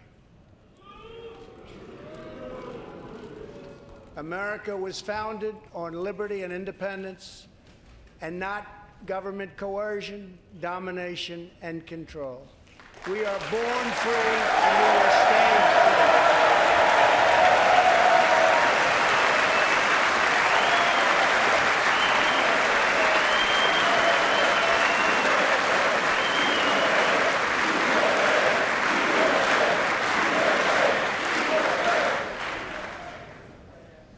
Tonight, we renew our resolve that America will never be a socialist country.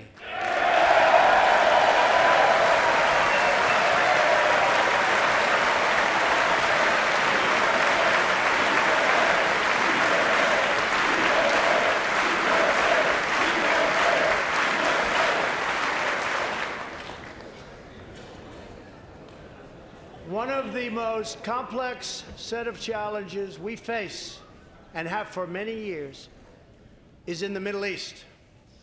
Our approach is based on principled realism, not discredited theories that have failed for decades to yield progress.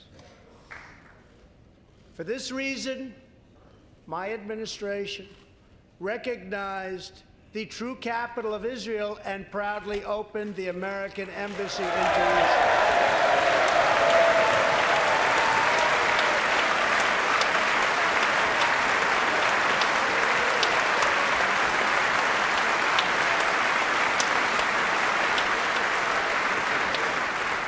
Our brave troops have now been fighting in the Middle East for almost 19 years. In Afghanistan and Iraq, nearly 7,000 American heroes have given their lives. More than 52,000 Americans have been badly wounded. We have spent more than $7 trillion in fighting wars in the Middle East. As a candidate for president, I loudly pledged a new approach. Great nations do not fight endless wars.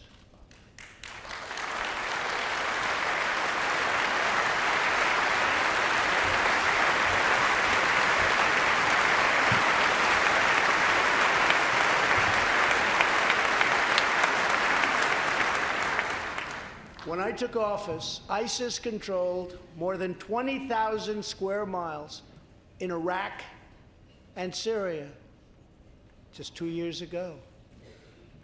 Today, we have liberated virtually all of the territory from the grip of these bloodthirsty monsters.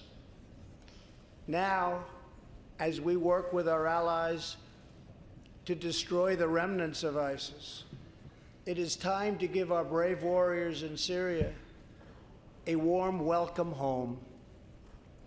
I have also accelerated our negotiations to reach, if possible, a political settlement in Afghanistan. The opposing side is also very happy to be negotiating. Our troops have fought with unmatched valor, and thanks to their bravery, we are now able to pursue a possible political solution to this long and bloody conflict.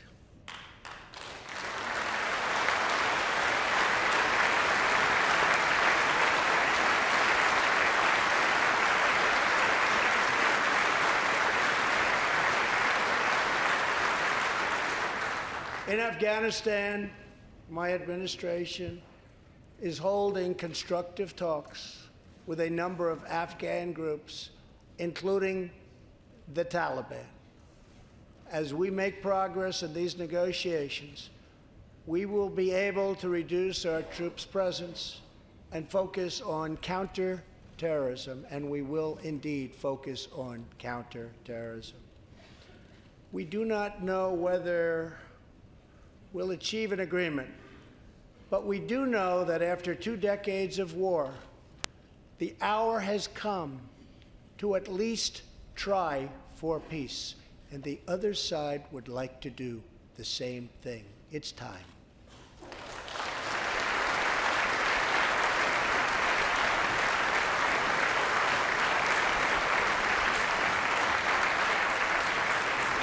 Above all, friend and foe alike must never doubt this nation's power and will to defend our people. 18 years ago, violent terrorists attacked the USS Cole, and last month, American forces killed one of the leaders of that attack.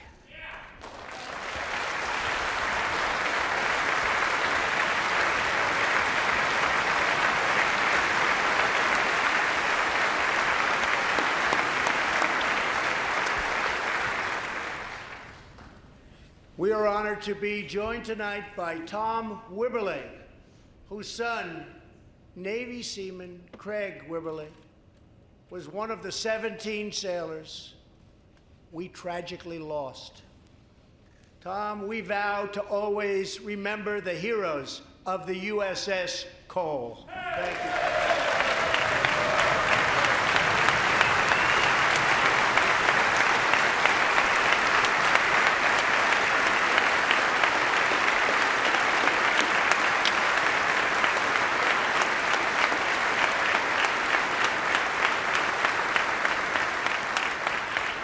Administration has acted decisively to confront the world's leading state sponsor of terror, the radical regime in Iran. It is a radical regime.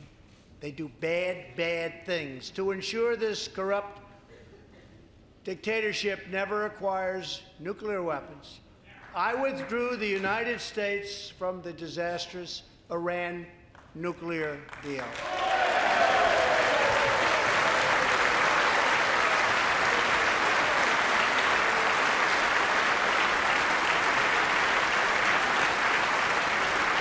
Last fall, we put in place the toughest sanctions ever imposed by us on a country.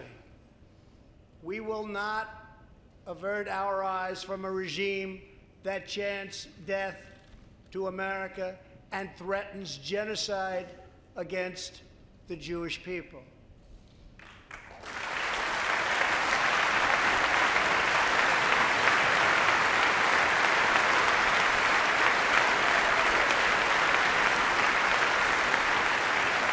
We must never ignore the vile poison of anti-Semitism or those who spread its venomous creed.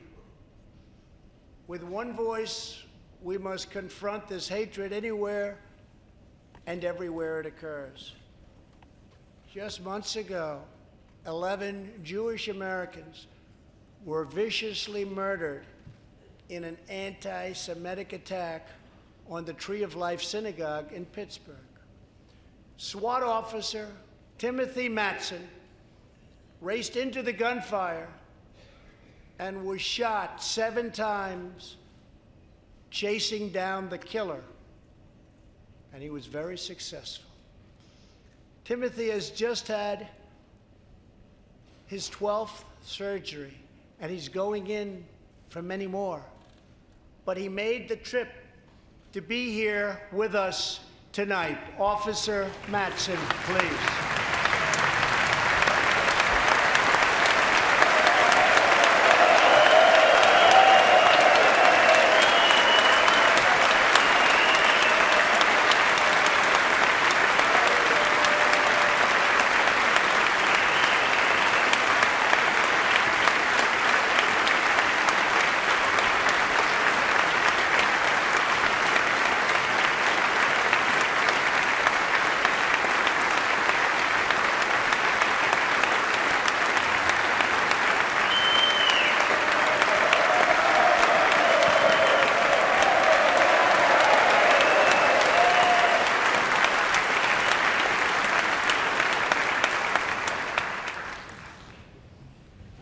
Thank you. We are forever grateful. Thank you very much.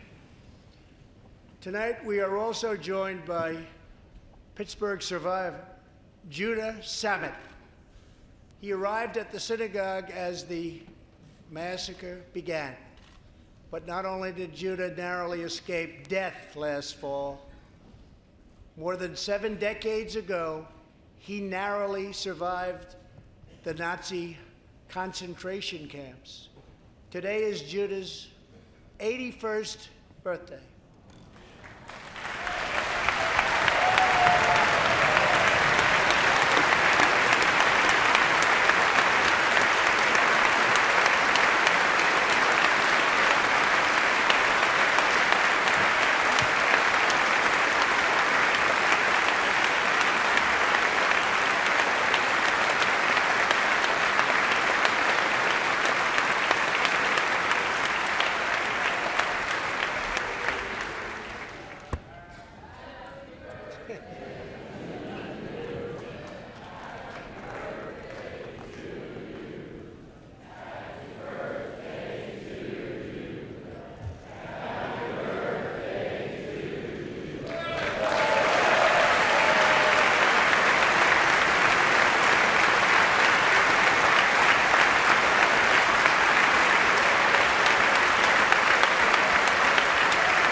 They wouldn't do that for me, Judah.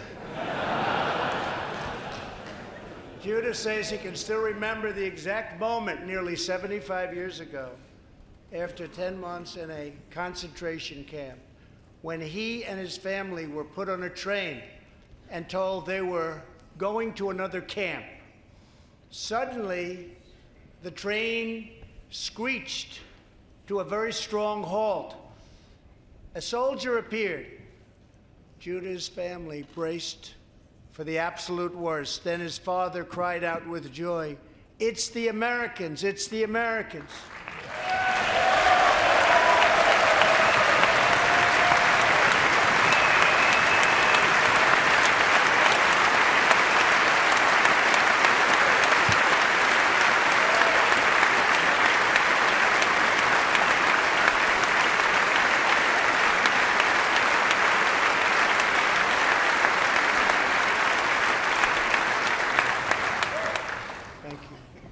A second Holocaust survivor who is here tonight, Joshua Kaufman, was a prisoner at Dachau. He remembers watching through a hole in the wall of a cattle car as American soldiers rolled in with tanks. To me, Joshua recalls, the American soldiers were proof that God exists. And they came down from the sky. They came down from heaven. I began this evening by honoring 3 soldiers who fought on D-Day in the Second World War. One of them was Herman Zaitchik. But there is more to Herman's story. A year after he stormed the beaches of Normandy, Herman was one of the American soldiers who helped liberate Dachau.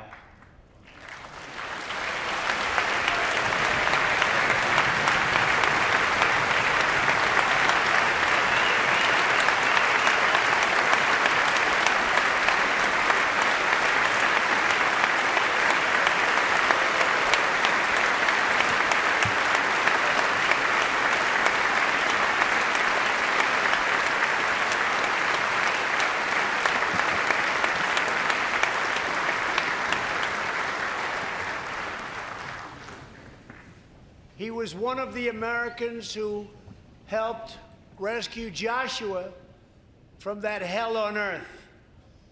Almost 75 years later, Herman and Joshua are both together in the gallery tonight, seated side by side, here in the home of American freedom. Herman and Joshua, your presence this evening is very much appreciated. Thank you very much.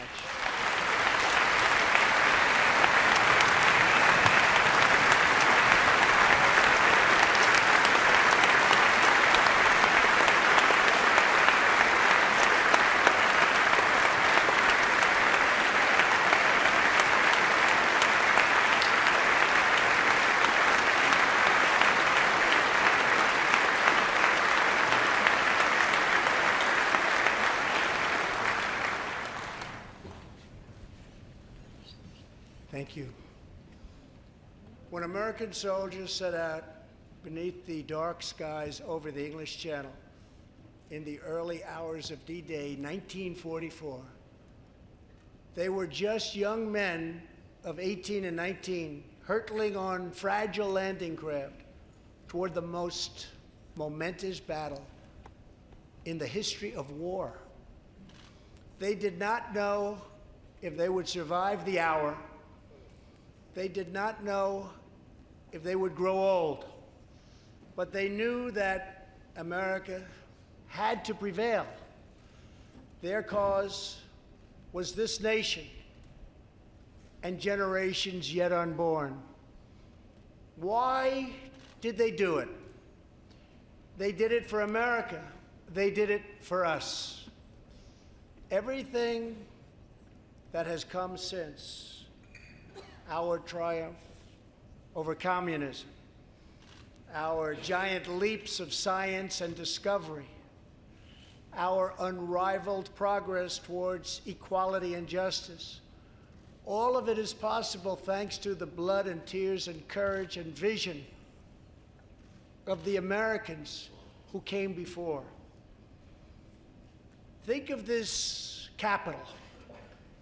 Think of this very chamber where lawmakers before you voted to end slavery, to build the railroads and the highways, and defeat fascism, to secure civil rights,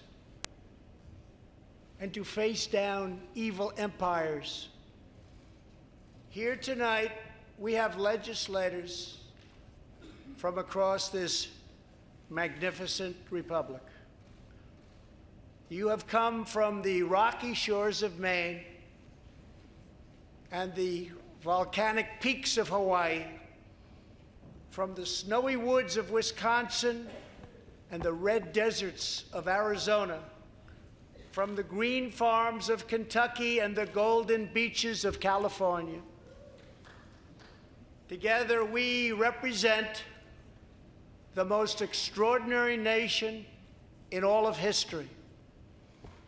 What will we do with this moment? How will we be remembered?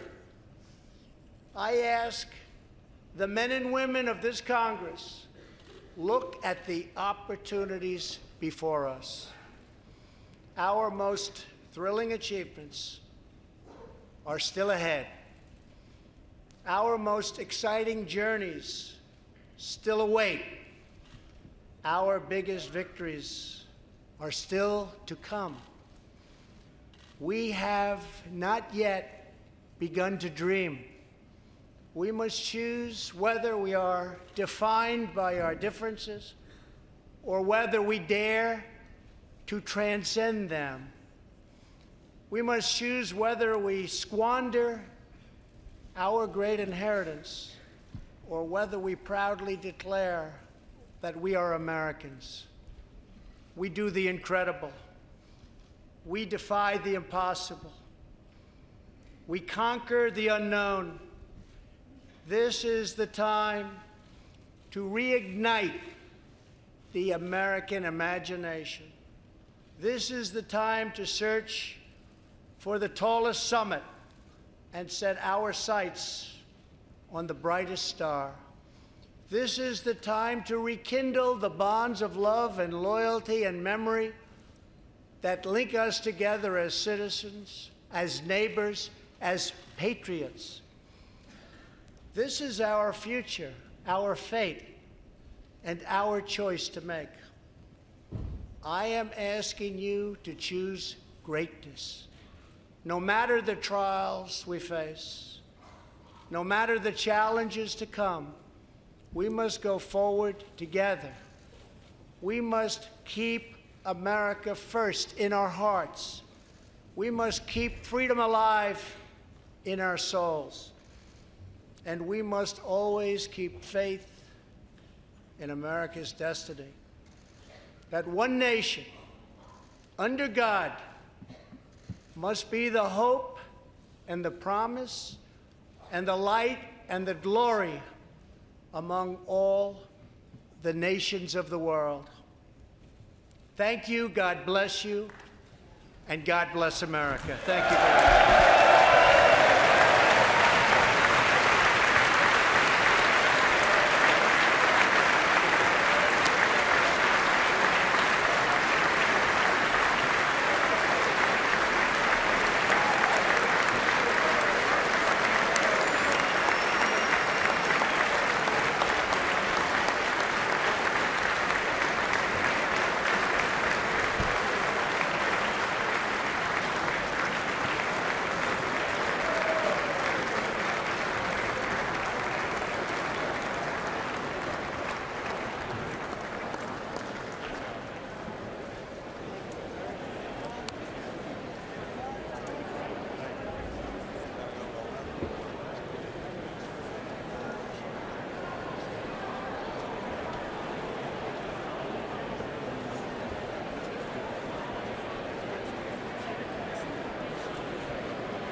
Over to your left just a little bit, Jim. Thank you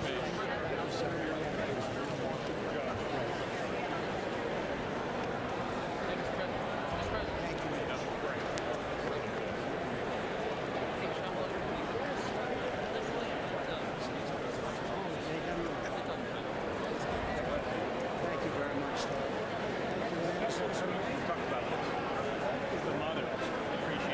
This is it? We'll talk about it.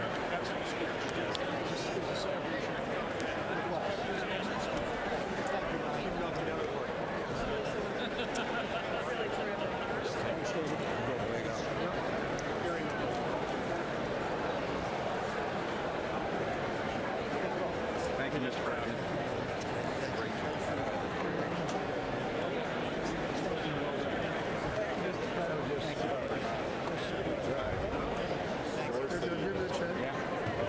Jim, you good? Thanks, guys. Thanks, man.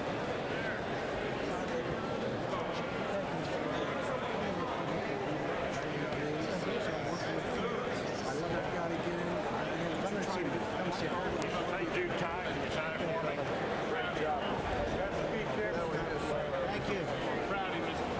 Very proud. Thank you. Great.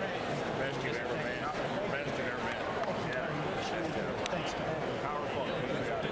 Good job. Appreciate it. Great speech. Thank you very much. Thank you. Thanks, Tim. Thanks. Thank you, man. Thank you. Just what America. Thank you. Thank you. God bless you. Thank you. Great speech. Mr. President. Thank you. How's it going? Great speech. Great speech, Mr. President. That was America right there. Can you, Mr. President? Welcome back to Yahoo Finance. President Trump just finished his State of the Union address. What we are awaiting next is the Democratic response from Stacy Abrams. Abrams has a very interesting backstory. She ran unsuccessfully for governor in Georgia last year, but emerged as one of the party's rising stars. Abrams is making history tonight. She's the first black woman to deliver the State of the Union response in its 53-year history. Chuck Schumer said that she, quote, offers a welcome stark contrast to President Trump's politics of division, end quote. Abrams is expected to take on President Trump directly. Here's a line from her prepared remarks discussing the shutdown, quote, the shutdown was a stunt engineered by the President of the United States, one that defied every tenet of fairness and abandoned not just our people, but our values, end quote. She's also going to take on GOP leadership. Here's another line from her prepared remarks, quote, families' hopes are being crushed by Republican leadership that ignores real life or just doesn't understand, end quote. So we heard from President Trump. Two things struck me. Number one, it was a long speech. And number two, it was a very presidential speech. It wasn't wild or radical. It pulled at heartstrings, and it started off, at least, appealing for unity and ended that way as well. Rick, what's your take? It was nothing like his rallies, that's for sure. We all got the prepared remarks midway through the speech. He appeared to stick very closely to the prepared remarks.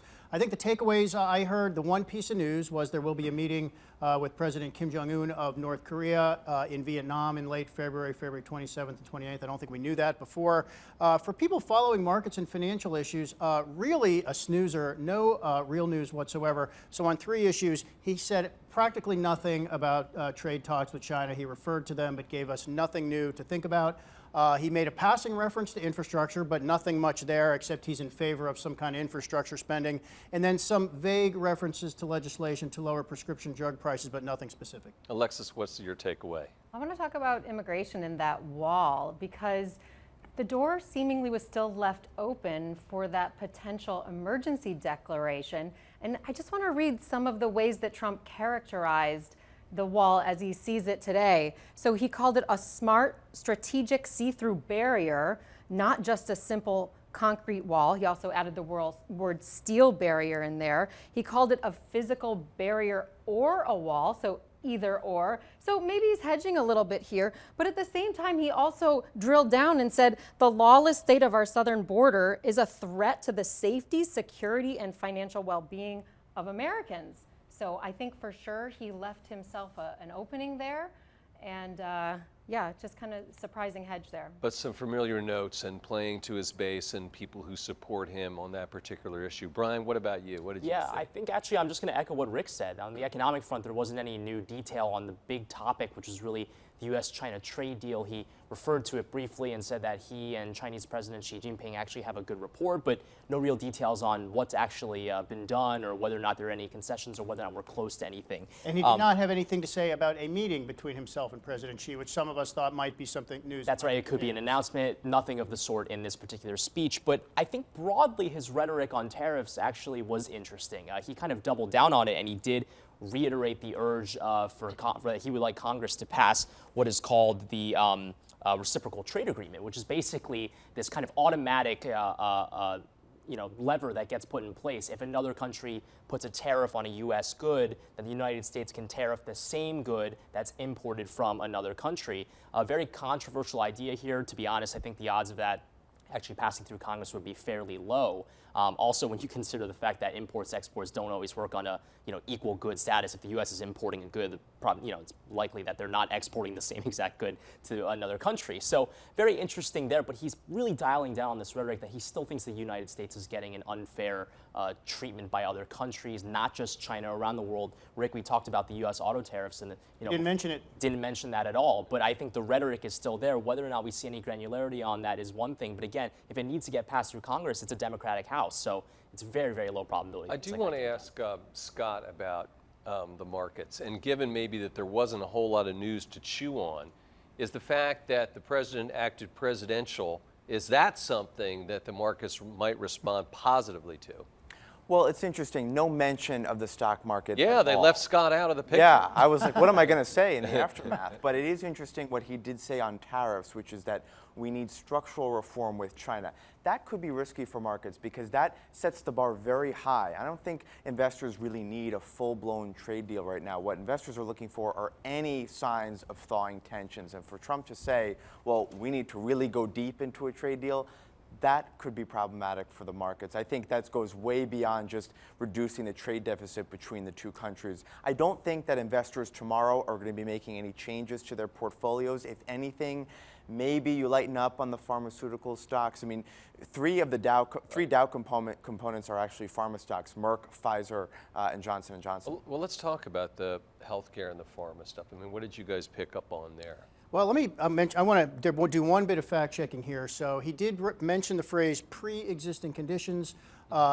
Here's what's going on here. He said, we favor strong protections for pre-existing conditions. That is not entirely true because the Trump administration is party to a lawsuit in Texas that is trying to overturn the Affordable Care Act, which is the first law of recent times that actually says insurers cannot keep people off insurance for pre-existing conditions. So that protection is already in place, and the Trump administration is a plaintiff in a lawsuit to actually overturn that.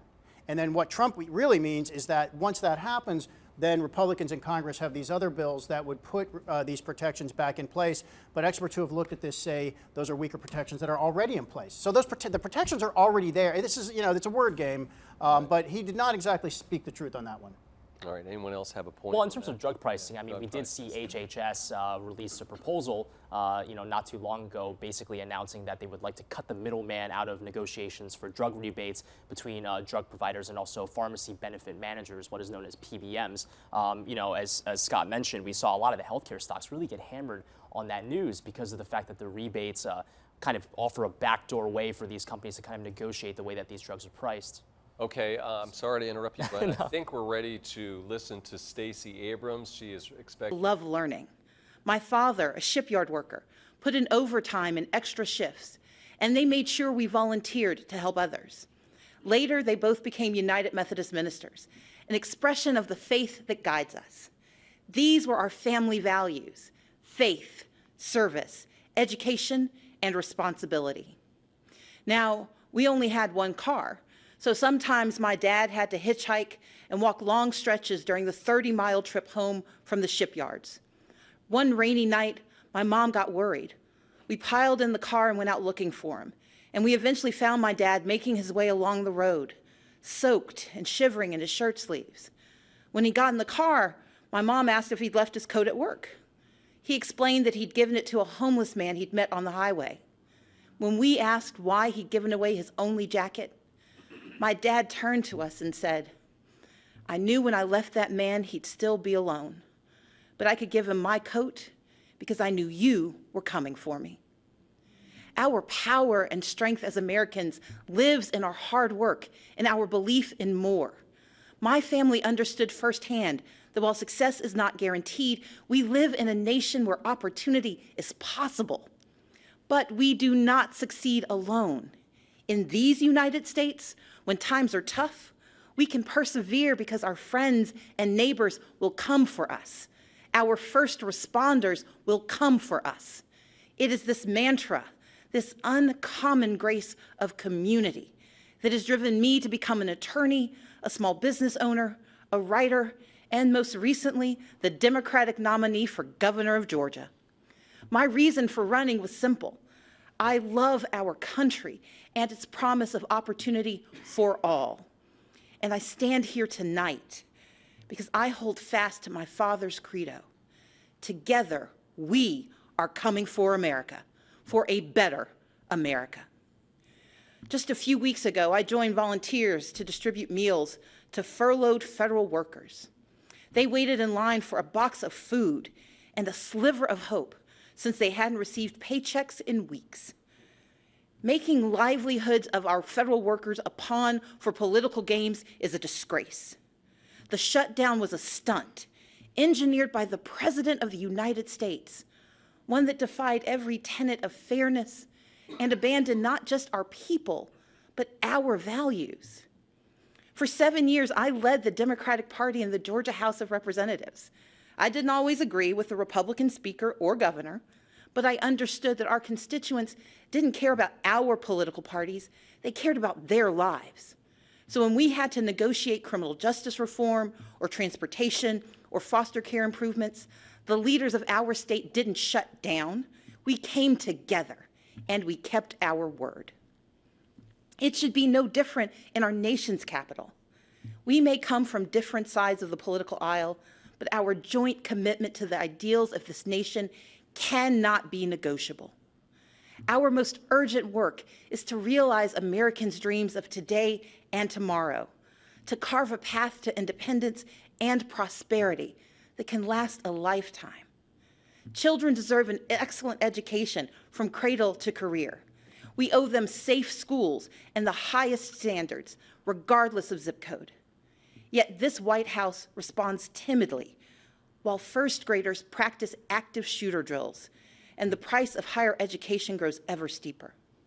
From now on, our leaders must be willing to tackle gun safety measures and face the crippling effect of educational loans, to support educators and invest what is necessary to unleash the power of America's greatest minds. In Georgia and around the country, people are striving for a middle class where a salary truly equals economic security. But instead, families' hopes are being crushed by Republican leadership that ignores real life or just doesn't understand it. Under the current administration, far too many hard-working Americans are falling behind, living paycheck to paycheck, most without labor unions to protect them from even worse harm. The Republican tax bill rigged the system against working people. Rather than bringing back jobs, plants are closing, layoffs are looming, and wages struggle to keep pace with the actual cost of living. We owe more to the millions of everyday folks who keep our economy running, like truck drivers forced to buy their own rigs, farmers caught in a trade war, small business owners in search of capital, and domestic workers serving without labor protections. Women and men who could thrive if only they had the support and freedom to do so.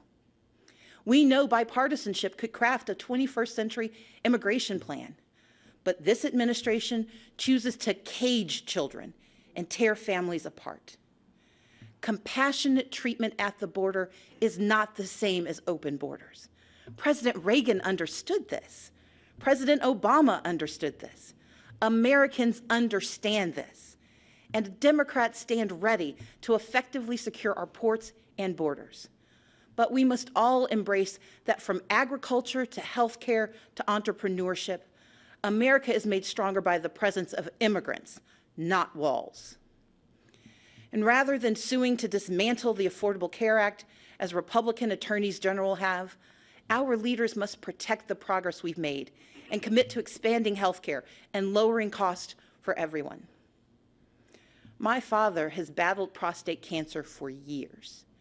To help cover the cost, I found myself sinking deeper into debt, because while you can defer some payments, you can't defer cancer treatment. In this great nation, Americans are skipping blood pressure pills, forced to choose between buying medicine or paying rent. Maternal mortality rates show that mothers, especially Black mothers, risk death to give birth. And in 14 states, including my home state, where a majority want it, our leaders refuse to expand Medicaid, which could save rural hospitals, save economies, and save lives. We can do so much more. Take action on climate change.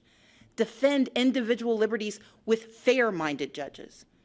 But none of these ambitions are possible without the bedrock guarantee of our right to vote. Let's be clear. Voter suppression is real. From making it harder to register and stay on the rolls, to moving and closing polling places, to rejecting lawful ballots, we can no longer ignore these threats to democracy. While I acknowledge the results of the 2018 election here in Georgia, I did not, and we cannot, accept efforts to undermine our right to vote. That's why I started a nonpartisan organization called Fair Fight to advocate for voting rights. This is the next battle for our democracy, one where all eligible citizens can have their say about the vision we want for our country. We must reject the cynicism that says allowing every eligible vote to be cast and counted is a power grab. Americans understand that these are the values our brave men and women in uniform and our veterans risk their lives to defend. The foundation of our moral leadership around the globe is free and fair elections, where voters pick their leaders, not where politicians pick their voters. In this time of division and crisis, we must come together and stand for and with one another. America has stumbled time and again on its quest towards justice and equality. But with each generation, we have revisited our fundamental truths, and where we falter, we make amends. We fought Jim Crow with the Civil Rights Act and the Voting Rights Act. Yet we continue to confront racism from our past and in our present, which is why we must hold everyone from the highest offices to our own families accountable for racist words and deeds, and call racism what it is: wrong. America achieved a measure of reproductive justice in Roe v. Wade, but we must never forget it is immoral to allow politicians to harm women and families to advance a political agenda. We affirmed marriage equality, and yet the LGBTQ community remains under attack. So, even as I am very disappointed by the president's approach to our problems, I still don't want him to fail. But we need him to tell the truth and to respect his duties and respect the extraordinary diversity that defines America. Our progress has always been found in the refuge, in the basic instinct of the American experiment, to do right by our people. And with a renewed commitment to social and economic justice, we will create a stronger America together. Because America wins by fighting for our shared values against all enemies, foreign and domestic. That is who we are. And when we do so, never wavering, the state of our union will always be strong. Thank you, and may God bless the United States of America.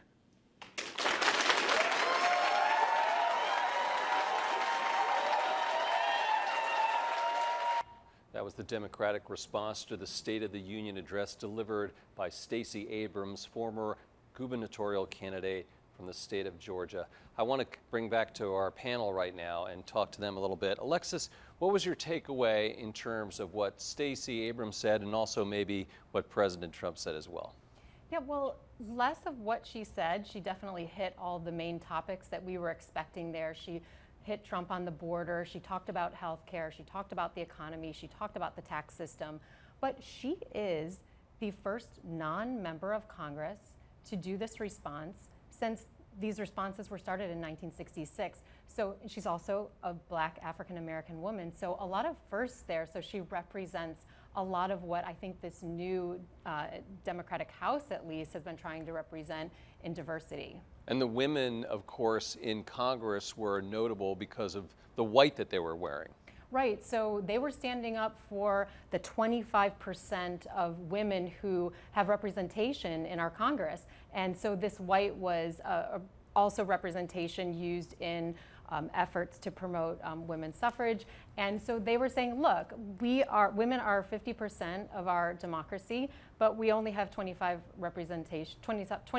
representation here in the Congress. I thought the theatrical highlight of Trump's speech was when he referred to the record number of women in Congress. And I'll give him points on that because the reason they're there is mostly because they won as Democrats, not as Republicans. And so the Democratic women got up and cheered for that. I think that was actually the best moment of the speech. True that. Brian, what about you? Yeah, I mean, on the economic point, I actually wanted to raise this earlier, but I thought it was interesting that President Trump basically acknowledged that the economy was doing very well. But he had an interesting point where he said that, quote, an economic miracle is taking place in the United States. The only thing that can stop it are foolish wars, politics, or ridiculous partisan investigations. That was the one reference to the Mueller investigation, but not by name. Well, also, but not just Mueller, also, you know, right. the Democrats in the House that now have the power to subpoena, you know, financial That's right. institutions. And I noticed Nancy Pelosi, who kept a poker face pretty much the whole night and sometimes applauded when there were bipartisan things. At that point, I noticed that she shook her head slightly when President Trump said that. Right, and I think this is also interesting when you think about the economic miracle and the threats to it. I mean, I think if you asked Trump personally at the end of December, at the beginning of January, he probably would have said the Federal Reserve maybe. But obviously, you know, the Federal Reserve, no mention of it in this particular speech. I know, Scott, you were paying attention to that as well. But, you know, broadly speaking, it seems like he is slightly worried about what this Democratic House might do, and that's obviously, a narrative that we'll continue to watch as we get through the rest of 2019. Again, it's only been a few weeks since this new Democratic House has come into session. We haven't really seen what they've been doing. I mean, I want to set the record straight too. Maxine Waters, who's the head of the House Financial Services Committee, is someone that everyone has been worried about. Oh, she's going to spend all of her time and use her power to basically get, information about his financial dealings from Deutsche Bank. But actually, one of the first things that she did, actually, in this committee, was draft bipartisan legislation with the leading Republican Patrick McHenry on insider trading. So, I mean, it's, I don't know if this narrative about the investigations will necessarily come true, but obviously it is something that's on Trump's mind. This did generate the most puzzling line in Trump's speech, and he was referring to the ridiculous partisan investigations, and he said this: if there is going to be peace and legislation, there cannot be war and investigation. It just doesn't work that way. I really did not get what he was talking about. Well, it was interesting seeing some of the opposition, the pictures of Adam Schiff and also Alexandria Ocasio-Cortez, seeing her reactions to various things that the president had to say. So expect fireworks going forward.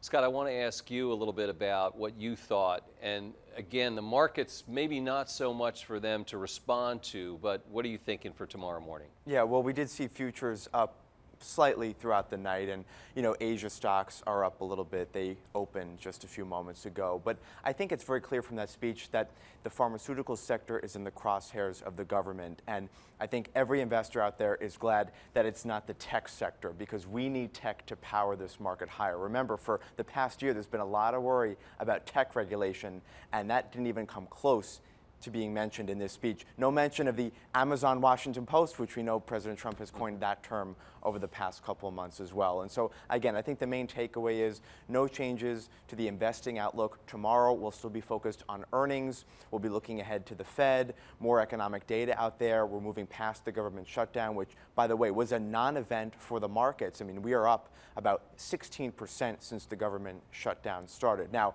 the government shutdown did coincide with the bottom in the market, so you have that to factor in as well. But still, I think this market is in rally mode.